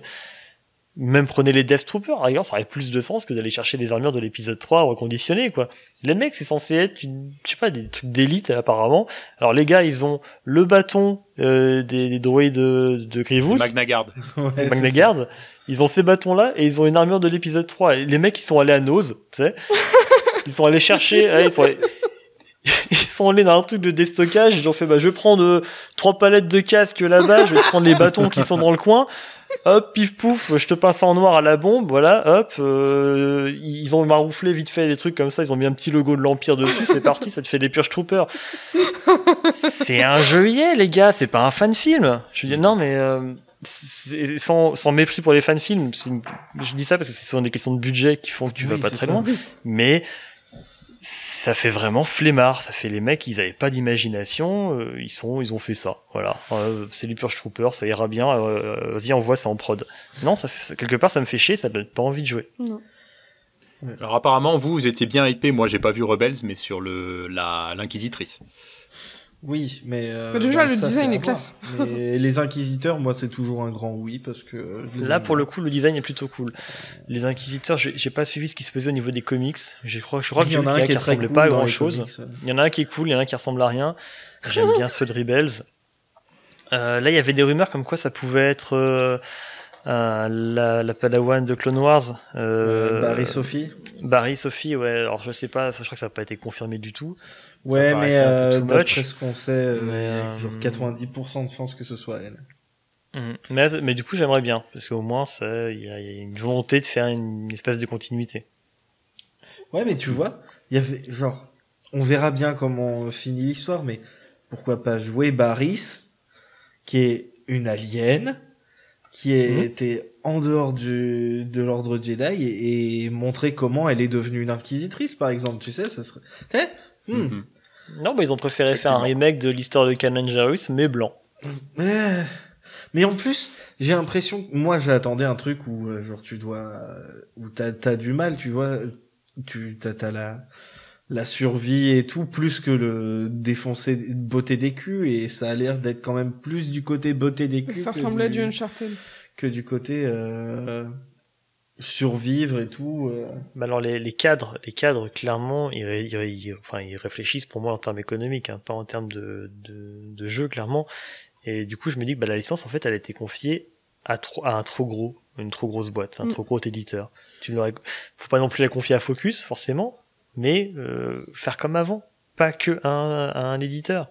Tu vas la confier à Focus qui va faire des jeux AA avec des projets qui peuvent être sympas, peut-être de la gestion, peut-être de la stratégie, peut-être des courses encore. Je veux toujours mon racer. Tu vas la confier à Ubisoft derrière qui va lui faire plutôt un gros platformer. Tu vas la filer à EA qui va continuer à faire ses Battlefront. Ça marchait bien ça à l'époque. Je comprends que Disney, qui en passant n'a jamais su gérer le jeu vidéo, ils connaissent pas. À chaque fois ils se sont pété la gueule. Je comprends que Disney s'est dit on sait pas faire, on va filer à des gens qui savent et qui font du blé, on va la filer à EA, on va faire un max de thunes avec ça. Ils sont allés au plus simple. Ça, je comprends, forcément, mais en termes de diversité de jeux et de ce que vous pouvez avoir à une époque avec les licences Star Wars, on en est très loin. Parce qu'à l'époque, voilà, comme il y avait beaucoup de studios et d'éditeurs qui pouvaient s'octroyer la licence pour un ou deux projets, et ben, on avait des trucs vachement cool. Ouais. Tu sais ce qui est vachement cool par contre? Ouais, je sais, ouais. Je te vois venir à fond. Le vaisseau du Mandalorien. Oui, le Mandalorien tout cool. Parce que bon, allez, faut qu'on enchaîne. C'est vrai. Vous aviez tous fini ou pas sur Oui. Bah, j'ai encore coupé tout le monde, alors je pense que j'ai tout dit, oui. Donc le lendemain, il y a eu l'autre truc le plus attendu. Je pense que c'était le meilleur panel. Enfin, pour moi, j'ai passé vraiment un super moment devant ce panel. Ça dépend où t'étais. Oui, bon, mais n'empêche que, parce que bah, c'était cool. Et pouvant en dire plus, j'ai senti que, enfin, je sais pas, on sentait que sur le panel, vraiment, autant les acteurs, bon, on les a pas entendus longtemps, hein, faut admettre qu'ils étaient vraiment là juste pour dire, regardez, c'est eux qui sont dans la série. Mais Jon Favreau et Dave Filoni, ils marchent à mort ensemble. Ça a l'air d'être vraiment une bonne synergie, ils se marrent bien, ils rigolent bien, ils ont vraiment rebondi sur ce qu'ils disaient à chaque fois. Et là de rien, ils ont quand même dit beaucoup, alors pas sur la série en elle-même, pas sur le scénario évidemment, mais sur comment ça s'est fait en fait. Et c'est super intéressant. Avant qu'on aille vraiment plus en profondeur, j'aimerais dire à tout le monde de retourner écouter le tout premier épisode du podcast. Où on avait parlé de la fameuse photo de Jon Favreau, qui avait pris en photo unité IG, et tout le monde était en mode oh, IG 88, le retour. Et nous on avait dit oh, calmos les amis. Et c'est IG 11 qui est joué en plus par Taika Waititi.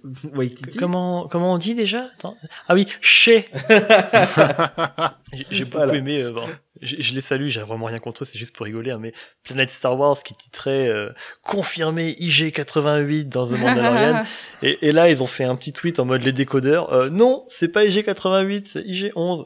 Ouais, bravo les gars. Hein, c'est voilà, j'arrive vraiment rien contre eux et à l'occasion on peut discuter, y a pas de souci, c'est pas pour me moquer, mais il faut bien faire un petit peu quand même. Faut bien faire un peu de clics, c'est normal, faut faire marcher ça un peu reste bon enfant. Site. Et je comprends le truc, c'est bon enfant, non vraiment là ça m'a fait rire quoi, j'ai trouvé ça rigolo. Oui.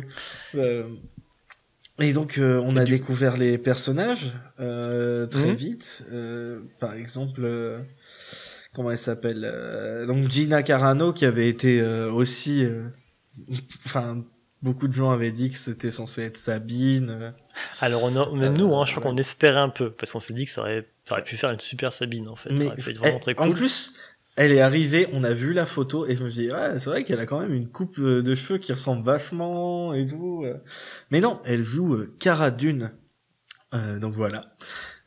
Alors je sais plus, c'est une ancienne, le personnage c'est une ancienne rebelle, un ancien soldat rebelle. Ouais, c'est ils a dit Shock Trooper et donc en fait c'est un ancien soldat entre guillemets d'élite rebelle. Je sais plus, mais je pense que c'était un soldat d'élite, ouais. Il a l'air badass. Enfin, je veux dire, regarde sa carrure.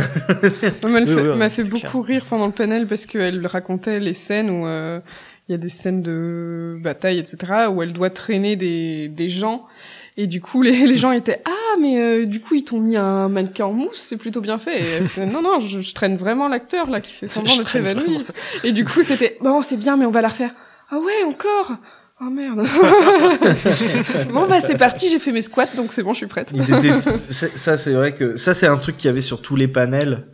Mais le cast il est vraiment super heureux d'être là. Tous, ouais. Tous les casts ont vraiment l'air tous trop jolis. Très mignon. On va y revenir après, mais il avait l'air comme un gosse. Et toujours très Pascal. Oui. Comment on dit déjà? Il avait l'air comme un enfant, c'était adorable. Le cast, celui-là et Résistance principalement, et un peu épisode 9. Ah oui, il était varié, Oui. Il était varié. Vous connaissez ça? Chez IE, pas trop. Mais ouais, non, on voit. D'ailleurs, Pedro Pascal qui a accepté le rôle parce que Oscar Isaac, notre cher Poe Dameron, lui a dit non mais attends, faut accepter ça, c'est l'occasion d'une vie, vas-y. Et du coup, il s'est dit ok. En plus, c'est quand il raconte comment il est arrivé dans les locaux, il a vu tous les artworks sur les murs, et puis il était là, il regardait, il fait vous voulez que je fasse quoi, la petite limace qui est là, le mec au fond, vous voulez que je joue qui là-dedans, qu'est-ce que je peux faire pour vous? Non, tu vas jouer le Mandalorien. T'es devant, là. Le mec en armure, c'est toi. Bon, alors on te casse pas qu'à la fin, il se fait éclater la tête à main nue, mais... il avait vraiment l'air de kiffer d'avoir joué dedans, quoi. Ça fait grave plaisir, quoi. Et je crois qu'il y avait Carl Weathers qui était là aussi, qui joue Griff, qui est un chef de guilde. Alors ça va être marrant, parce que a priori, c'est littéralement ça dans les extraits qu'ils ont montrés et qu'on n'a pas vu. C'est vraiment un chef de guilde, genre tu sais, t'as le tableau des missions à faire et tout, et puis il dit ça rapporte tant et tout. Ouais, parce que Mandalorien, surprise, c'est un chasseur de primes. Ouais. J'aurais kiffé que ce soit juste un mercenaire, mais c'est un chasseur de primes. Bon, visiblement c'est tout ce qu'ils ont trouvé. Visiblement il y a qu'un seul boulot, voilà, c'est ce que j'allais dire. Une seule chez votre dossier, je vois que vous êtes Mandalorien, j'ai peut-être quelque chose pour vous. Le pôle emploi de l'espace. Ouais. Seul truc dommage, c'était qu'ils ont montré pas mal d'images, qui étaient vachement cool, mais ils ont coupé pour le trailer. Et ce qui fait que ceux sur place à la célébration ont pu voir un ou deux trailers du Mandalorian. Déjà, ils ont eu un trailer avec une mini-scène, puis après une mini making-of. Et à la fin du panel, ils ont eu droit à toute une scène de 7 minutes, un truc comme ça, dans laquelle d'ailleurs il y avait Werner Herzog. Ce qui était très drôle, c'est que la première scène avec le extrait de making of, tout ça, ils ont passé le truc, donc nous on n'a rien vu, on attendait que ça reprenne, et quand ça a repris, ils font en fait on a oublié de vous dire, mais il faut pas prendre de photos ni de filmer ce qui vient d'être diffusé, c'est peut-être un peu tard. Clin d'œil. Et du coup nous on a pu voir ce qu'il y avait, ce qu'on n'avait pas pu voir parce qu'on n'était pas à la célébration, mais que les gens ont filmé et mis sur internet. Et franchement, on retrouve le style un peu western dont on parlait tout à l'heure. Les images sont cool. Il y a des designs qui sont vachement bien parce que ils se sont dit, on a une série dans Star Wars, une série qui est pas sur les Skywalker. On peut faire ce qu'on veut, on peut faire des trucs cool, genre on peut faire des portes de cantina qui sont des sas ronds qui s'ouvrent et se ferment en allant vers le centre. Enfin, des trucs qui étaient vachement cool, hein. On peut On peut faire preuve d'imagination quand on... Ils ont l'air de s'être beaucoup éclatés et j'espère aussi qu'il y aura un bouquin là-dessus avec les artworks parce que ouais, ça a vraiment de la gueule. Oui. Les armures ce qu'on a étaient pu cool. voir. Alors, Moi, j'aimais bien les portes. Ouais, les portes Ouais, étaient géniales. oui, c'est les ce que je disais. portes, même les bâtiments, ça avait l'air assez cool. Ça semblait être une espèce de désert, mais blanc. Enfin, une espèce de désert, pas de sel forcément, mais un petit côté hivernal, je trouvais, même à l'extérieur. Je sais pas comment dire, avec la lumière et tout. On parle ça de m'a teaser fait- ce jour-là. Ouais, ouais. Parce que moi, j'ai Moi, pas ce qui vu m'a- le début de l'épisode, qui a aussi leaké, je crois, mais pas en super Ouais, qualité. alors je l'ai pas regardé, Mais, moi, pour... mais il y a vraiment un feeling western et c'est super cool, ouais. Mais, Moi, perso, ce qui m'a fait penser, voilà, j'en avais parlé au moment où on l'a vu, mais le côté un peu braquage déjanté, ça m'a fait penser à Ocean's 11. Voilà, dans Ouais, le genre, comme Solo. voilà, on va. j'ai l'impression qu'il va y avoir la race de fusillade aussi. J'ai l'impression que ça part bien sur ce délire-là. Bon, Non, mais ce qu'on a pu voir, les tout petits bouts d'images qu'on a vu avec justement IG-11, des trucs comme ça, ça a l'air de défourailler de partout. Même, ils ont montré un teaser, mais ils ont aussi montré un petit bout de making-of. Tu les vois en train de filmer plein de plans où justement Samara va coup de flingue. Hein. Ça a l'air très...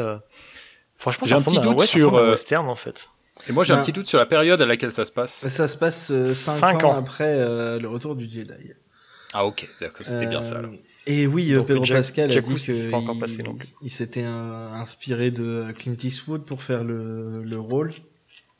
Enfin, pas pour... Enfin, il a pas dit, ouais, maintenant je vais être raciste et je vais voter Trump. Non. Bah, quelque C'est part, le- quand tu fais le ce type côté de film, c'est un western. peu un passage obligé, quoi. Mais franchement, dans ce petit teaser, quand tu le vois entrer dans une cantina, hein, je crois que c'est ça, hein, mais il y avait clairement même la photo qu'ils ont montré, qui se trouve assez facilement maintenant. Il y a clairement cette inspiration Eastwood, vraiment ce côté western qui est très très présente, quoi. Mhm. Et Poussiéreux. Bah même dans la tenue, hein, rien que les tons de la tenue du Mandalorien, quoi, c'est vraiment des couleurs. Un peu les murs en terre cuite, là, style sud des États-Unis et tout, là, les pueblos. Je serais pas étonné de le voir en poncho, hein. Ce serait un petit peu cliché, mais ça marcherait, je veux dire. Ça serait stylé. Tu colles un bout de poncho sur le costume, ou même l'espèce de cape qu'avait Boba, l'espèce de demi-cape là qui porte, Il a un genre de cap. Il me semble pas. si, il a une Elle flotte sur l'image là, l'espèce d'affiche. Ah là, oui, on la voit. c'est pas un très gros morceau. Oui, c'est une espèce de demi-cape un peu comme Boba, je crois. J'espère que c'est pas Mais, Boba. Mais... tu lui mets un poncho, ça marche aussi. Hein. Je pense vraiment pas que ce soit Boba. Moi, j'espère juste qu'il va supplanter Boba et que dans 10 ans, quand tu parleras des Mandaloriens, tu penseras plus à lui qu'à Boba Fett. Ah oui, lui et Sabine, ouais, j'adore les Mandaloriens. Et justement, il l'appelle vraiment le Mandalorien. Pour l'instant, il a pas d'identité. Oui, vraiment, je il pense est que ça va être un mystère dans le truc et que Pedro Pascal, c'est The Mandalorian. Pour l'instant, il est vraiment étiqueté comme ça. Et ouais, il y a certainement quelque chose autour de son identité, mais ça devrait venir après. J'en profite juste pour dire coucou à un copain, à Brubru. C'est le seul Mandalorian Mercs qui existe en France. Donc le club de cosplayers mandaloriens, c'est le seul en France. Il est à Strasbourg et il était à Célébration. Il était vraiment quasiment dans les premiers rangs. On peut voir son casque sur certaines captures d'écran et c'est super cool. Et je l'ai appris genre pendant la célébration. J'étais un petit peu deg, sinon j'aurais dit ramène-moi plein de choses. Mais voilà, c'est juste pour dire un petit bonjour parce que ça fait plaisir. on a eu Et qu'il a dû vraiment kiffer sa vie d'être là-bas pour ce panel, quoi. et ils ont utilisé d'ailleurs justement quand tu parles de ça, ils ont fait appel à la 501e Légion pour jouer des Stormtroopers parce qu'ils avaient pas assez de Stormtroopers sur ouais, apparemment chez Lucasfilm ils avaient plus assez d'armure complète de Stormtroopers j'imagine suffisamment en bon état comparé au nombre de Stormtroopers qu'il leur fallait sur le set, et ils ont fait venir des gens de la 501e, ce qui est plutôt classe. Et il me semble qu'ils disaient même qu'ils avaient quasiment pas besoin de les diriger parce que les mecs ils se comportaient déjà naturellement comme des Stormtroopers. Oui, c'est ça. Et ils étaient très mieux drôle. que ceux qu'on avait payés. Ils étaient meilleurs que les figurants qu'ils avaient engagés à côté. Et justement, voilà, tout à l'heure je parlais de la diversité. Justement, ils font appel aux fans et tout. Et puis il y a plein de gens qui ont participé à la réalisation. Il y a comment elle s'appelle, la fille de Ron Howard, Bryce Dallas Howard, Oui, je crois qu'il y a plusieurs réalisatrices féminines, enfin réalisatrices, c'est ce que je dis comme bêtise moi, mais voilà, plusieurs réalisatrices qui ont bossé sur des épisodes effectivement. Ouais. Deborah Chow et comment il s'appelle Rick. On en avait déjà parlé de ça d'ailleurs. En fait, dans une interview, je crois que Kathleen Kennedy dit que ça va pas devenir la norme, mais ça va continuer comme ça. Hein. Ils sont partis sur cette lancée. Oui, donc c'est ça. On a eu d'autres informations et je crois que ça c'était pas pendant le panel, mais donc le premier épisode aux États-Unis sortira sur Disney Plus le 12 novembre. Parce que je crois qu'ils ont fait une annonce Disney Plus un petit peu avant la célébration ou pendant.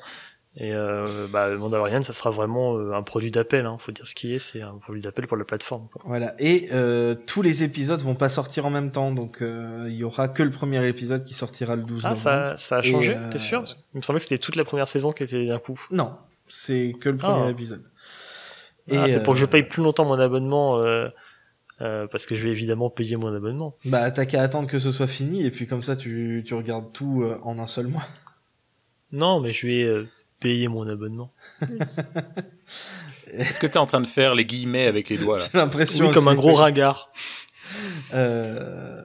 Et sinon, oui, j'ai un truc que j'ai bien aimé aussi qu'ils ont montré, c'est qu'ils avaient fait une maquette du vaisseau comment il s'appelle déjà?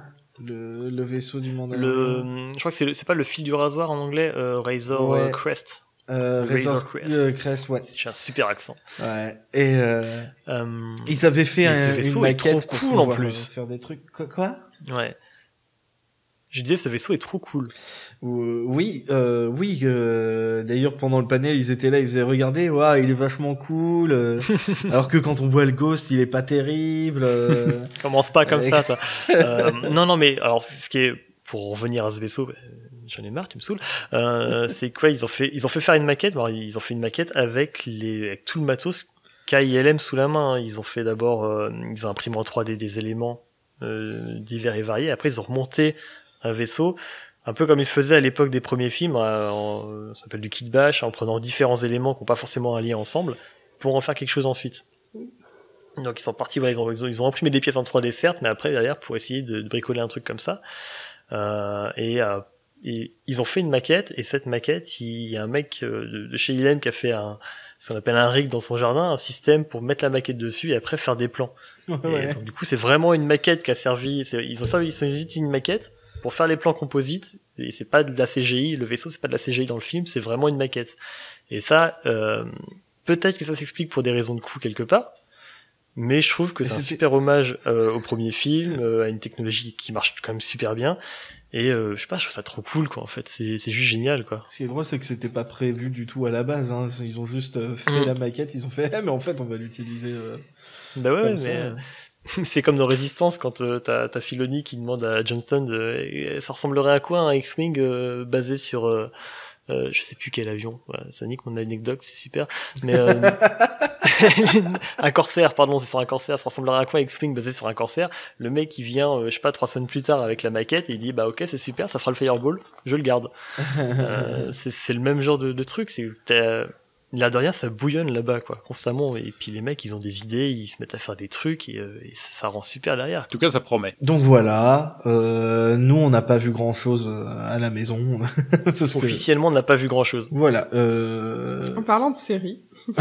En parlant de série, parce que depuis tout à l'heure je me prends des coups dans l'épaule par Tuki parce que il faut qu'on se dépêche. C'est pas vrai. Non, attends, on n'a pas non, attends, on n'a pas dit le vaisseau, il est trop bien, c'est une canonnière. Oui, c'est une canonnière, c'est une canonnière des clones, enfin de l'armée de la République, avec des moteurs différents, enfin c'est une canonnière customisée et rien, c'est juste trop cool. Voilà, c'est bon, tu peux continuer. Voilà, c'est vrai. Non, attends, mais puisqu'on parle de la République et des clones et des canonnières, ça fait une super transition avec Clone Wars. Putain, vous êtes chaud sur les transitions aujourd'hui. Ouais. Et justement, bon, alors celui-là, on va peut-être en parler moins parce que de toute façon, ils ont montré pas mal de trucs. On a vu donc dans le panel Clone Wars des extraits d'épisodes qui étaient plus ou moins finis. Par exemple, on a vu un long extrait de l'épisode sur le Bad Batch. Oui, qui ont un design. Je suis encore partagé entre le putain c'est génial et le qu'est-ce qu'ils ont foutu quoi. Ça c'est ça a l'air c'est du Filoni quoi. C'est vraiment Bad Batch quoi. C'est et les mecs ils avaient des Crayolas, ils se sont dit attends on bouge pas, j'ai les armures là on va faire un truc. À voir, mais ça a l'air cool enfin globalement. Les clips qu'ils ont montrés ça a l'air super cool. Il y a ce passage avec Ahsoka et Rex où t'as tous les clones alignés avec leurs casques peints avec un motif qui rappelle Ahsoka et tout ça. Et là on voit que Ahsoka c'est plus un Jedi parce que elle fait de la moto. Vous entendrez ça dans l'épisode sur l'épisode 2 mais pas avec grand succès du coup. Voilà, c'est ça. Entre les deux, tu vois. Elle est pas méchante. Elle est vraiment grise en fait. Voilà. Mais ce qui était cool, par contre, avec ce panel, c'est le côté, je pense, de nostalgie pour beaucoup de monde dans la salle, déjà, parce que Clone Wars, maintenant, c'est quand même pas si jeune. T'en as, je pense, quelques-uns dans la salle qui ont commencé vraiment Star Wars avec Clone Wars aussi, peut-être. Et puis, l'air de rien, c'est une série qui a eu quand même beaucoup de succès, surtout aux États-Unis, quoi. Ça a bien marché.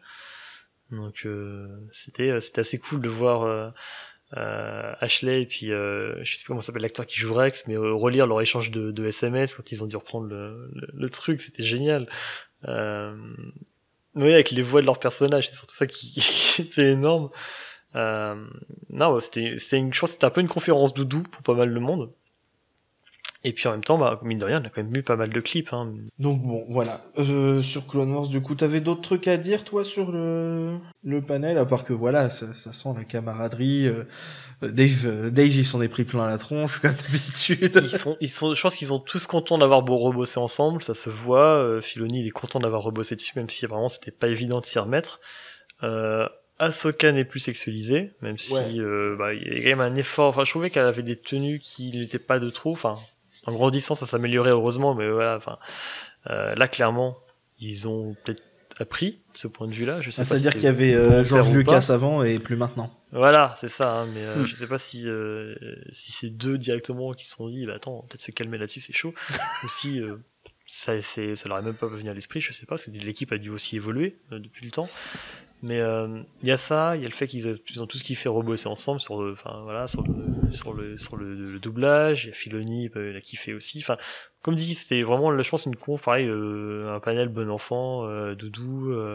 C'est Clone Wars qui revient, c'est cool, quoi. Et après, toujours dans l'animation, mais cette fois-ci dans une autre période, il y a eu un panel sur Star Wars Resistance, où au final, on n'a rien vu de nouveau.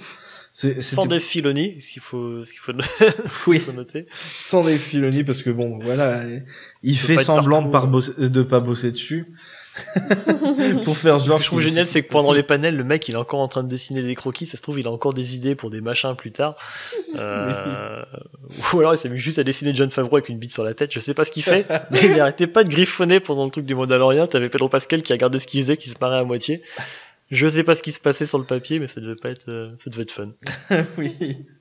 Mais du coup, il était pas en train de dessiner sur le truc de Résistance.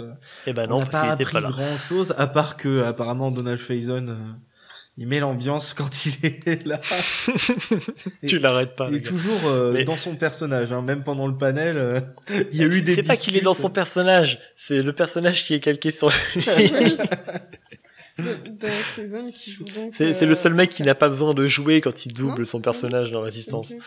Donald Faison, c'est Hype Faison. Hype Faison, ah, oui, il porte quasiment le même nom à part l'orthographe, il se comporte pareil qu'en vrai. Tu parlais de celui qui jouait Orca aussi. De Bobby. Bobby Moynihan. Ouais, qui a aussi comme.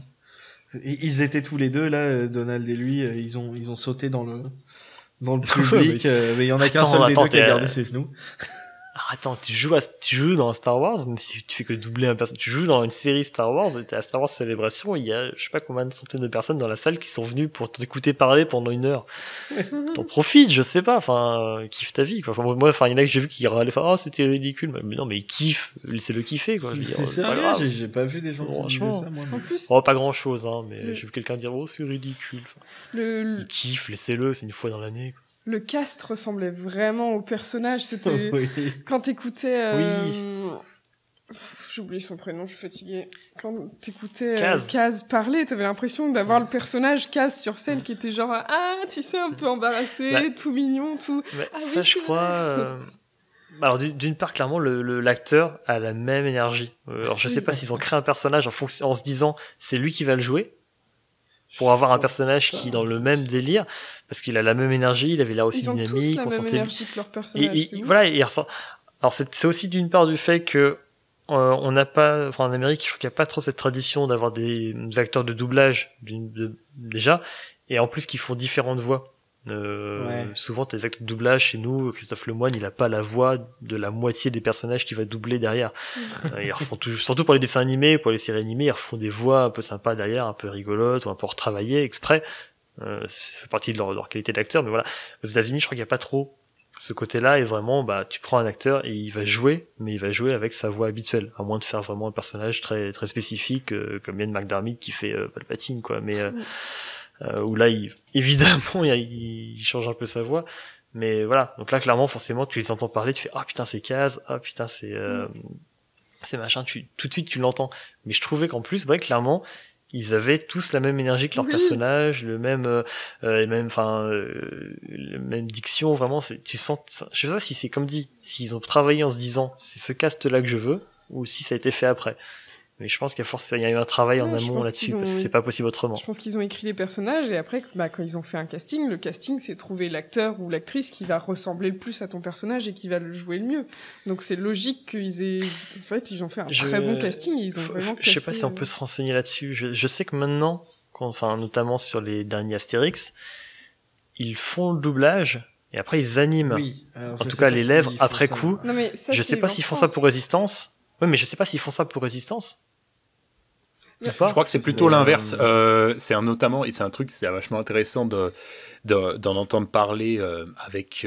C'était un truc dont ils avaient parlé dans le podcast des Sondis. Il y a des logiciels de dingue sur la synchronisation labiale qui se fait plutôt dans l'autre sens. C'est-à-dire, tu enregistres, après tu animes. Quelque part, c'est peut-être pas dans l'autre sens, mais disons que voilà, le travail se fait un peu dans les deux sens. Il y a pas forcément, c'est le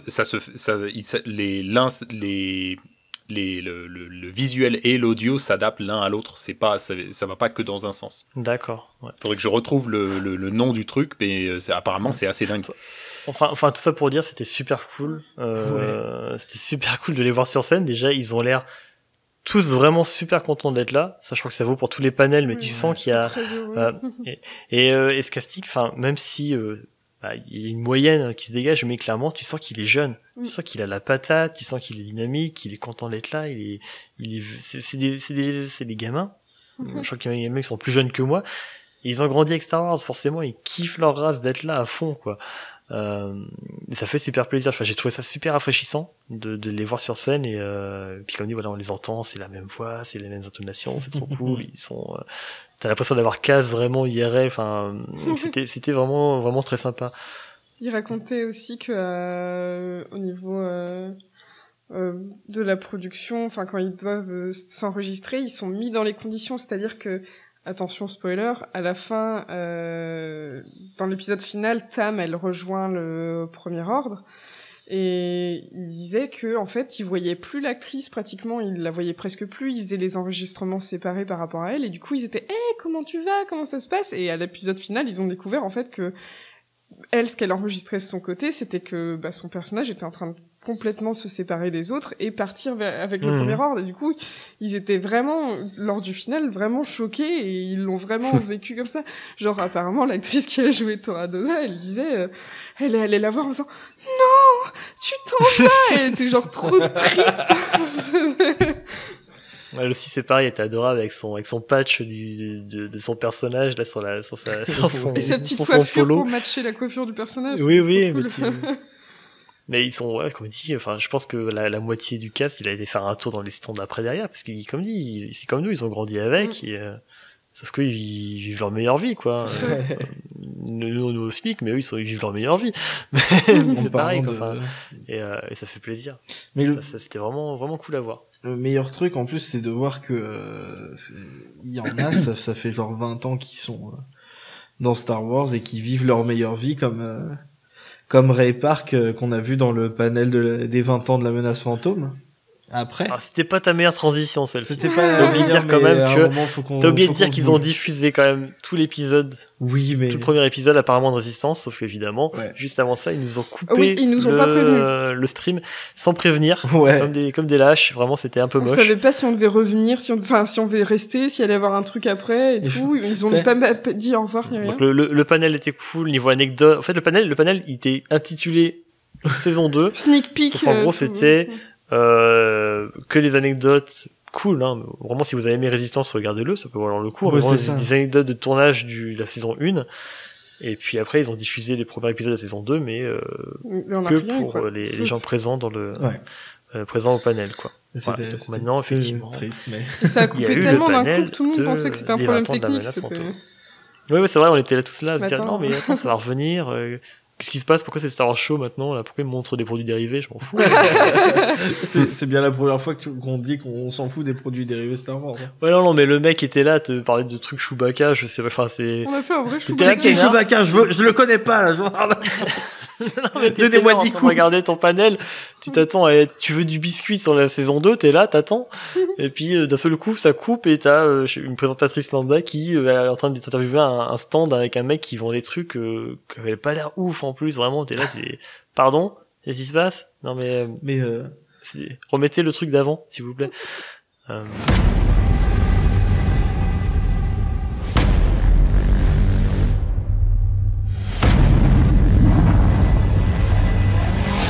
You have been well trained, my young apprentice. They will be no match for you. The makeup and the horns, and the lenses and the teeth. You just can't help being naughty. I really feel I know, Palpatine. We've been intimates for the best part of 30 years.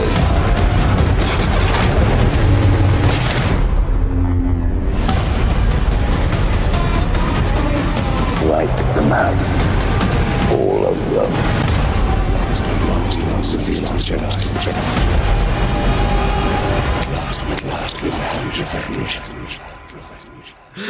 Donc la menace fantôme, ça va faire 20 ans que c'est sorti, donc il y avait un petit panel exprès.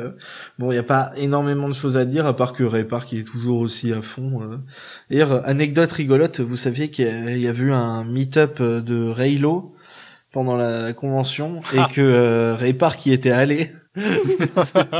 Voilà, c'est la meilleure anecdote. Ça a éclaté les gens, ça, genre Dark Maul, il est Reylo. C'était vraiment très drôle. Dark Maul, père de Rey, confirmé. Mais bon, voilà, pareil que pour Kelly Marie-Tran, il y a Ahmed Best qui a eu droit à un accueil digne de ce nom. Ouais, et ça aussi, ça fait plaisir. Et ça fait vraiment plaisir. Il y a eu à un moment un montage sinon sur les sites, donc Dark Maul et Dark Sidious. Alors il était ultra métal le truc, c'était trop stylé. Moi je suis désolé, maintenant les Jedi non. Moi que les méchants. D'ailleurs par rapport à Ahmed Best, beaucoup trop stylé. C'était rigolo parce que c'est comme moi quand j'avais 10 ans. Non, moi j'aime bien les méchants.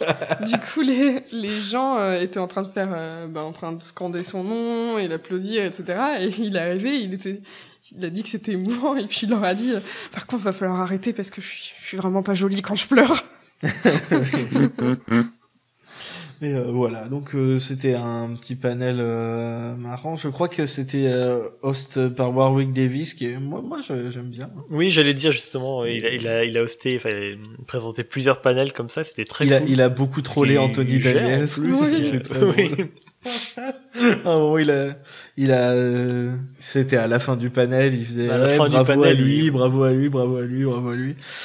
Et le seul pour lequel il a rien dit, c'était Anthony Daniels, c'est tout. Exprès. Bref. Encore un truc, un panel avec de la bonne ambiance. C'était un panel, alors, pas d'annonce évidemment, mais c'était cool, ouais, voilà. Vraiment nostalgie celui-là, pour le coup. Oui, c'était nostalgie, mais c'était cool. D'ailleurs, je sais pas si vous avez vu, mais dans les interviews entre les panels et des trucs comme ça, il y avait un moment l'acteur qui jouait Boba jeune et qui c'était trop mignon parce qu'il parlait super vite comme s'il était super il était présent. Ouais, il a eu une interview et du coup il disait que avant il voyait pas l'intérêt de Twitter et tout, et que récemment il s'était rendu compte que c'était un moyen de pouvoir être en contact avec ses fans et de pouvoir partager plein de trucs avec eux et sympa. Quand il va se faire harceler, il va faire la gueule. Pour l'instant c'est bien, il découvre, c'est cool. Et du coup il parlait super vite comme ça, comme s'il était tout stressé. C'était trop mignon à voir. Il était en train de, tu sais, de danser d'une jambe sur l'autre, en train de parler. Il a peut-être envie de faire pipi. Mince, le pauvre. Je repense à Ahmed Best, mais est-ce que vous avez vu la fin du trailer de l'épisode 9 remonter avec le rire de Palpatine enlevé, et à la place on a le Misabak. celui qu'on voulait. Oui, d'ailleurs, c'est très drôle parce qu'Ahmed Best sur Twitter a partagé des photos qu'il a prises avec Ian McDiarmid, avec Anthony Daniels, etc. Et sur celle avec Ian McDiarmid, il a mis hashtag Sith Lords, Seigneur Sith au pluriel. D'ailleurs, en parlant des photos, c'est vrai que il y a une personne qu'on a beaucoup vue. Bon, c'était logique qu'il soit pas dans le panel de la menace dont on n'a fantôme, pas parlé, et j'allais y venir. Justement, je suis content que t'en parles aussi. On l'a pas du tout vu, super discret, mais Hayden Christensen, il était là. Hein, oui. Il était là, et il était là comme pour des dédicaces, pour des photos, ouais. Et j'ai l'impression, enfin, de ce que j'ai pu en voir, qu'il a eu un super accueil aussi. Ouais, comme il y a 2 ans. Lui, son retour, il l'avait fait il y a 2 ans. Les gens et ouais, il avait eu ça déjà.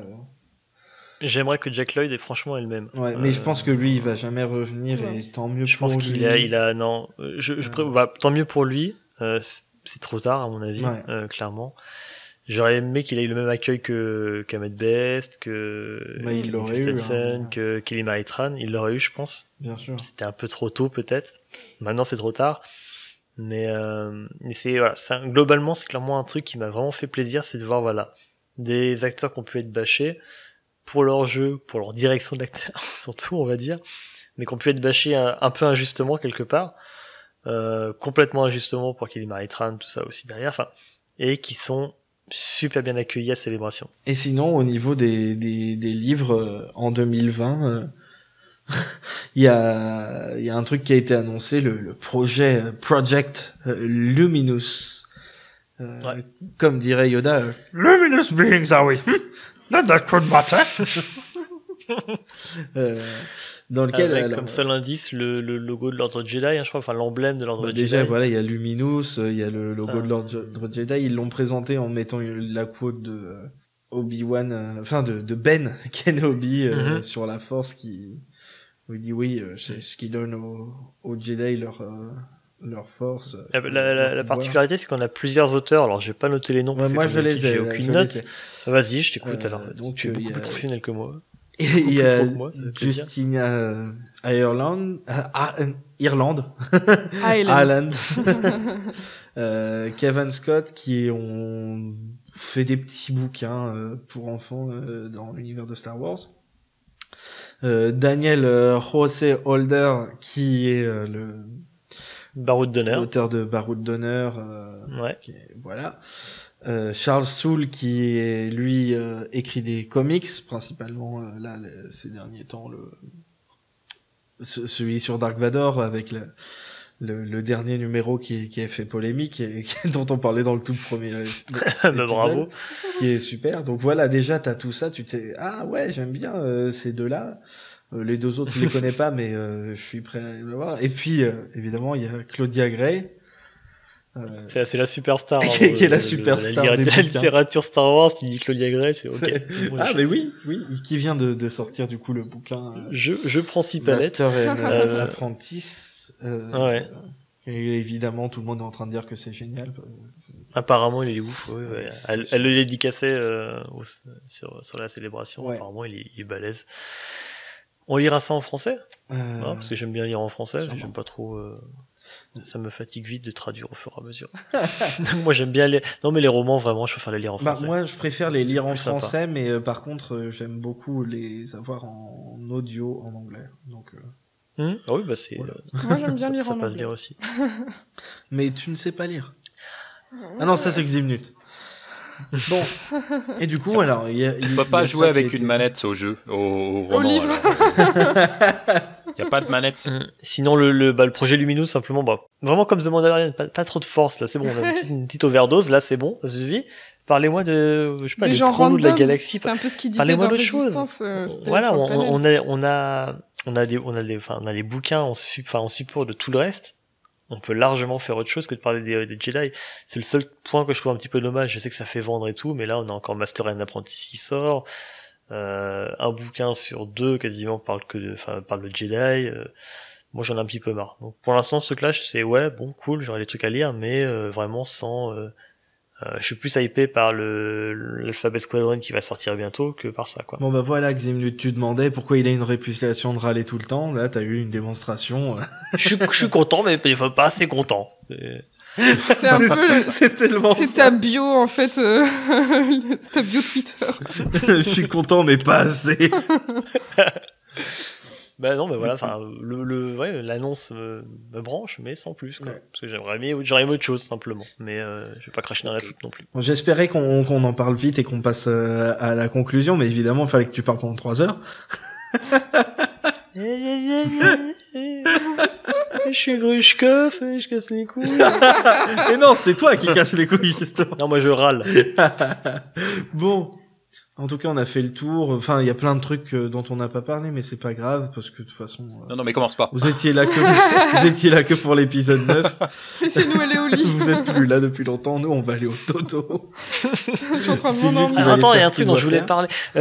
Et moi, je vous dis, soyez heureux et que la force soit avec vous. Au revoir. Salut. Salut. Yo.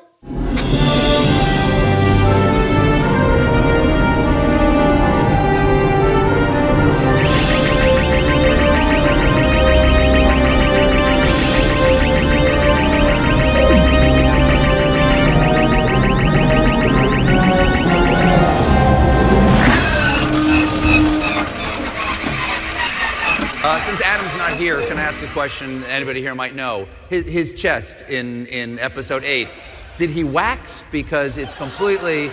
Is that a Brazilian? Why is there no... He's a big man, not one hair on his chest. When he turned around, it was as surprising to the crew, I think, as to everyone. It was... He's a big man. Yeah. Okay.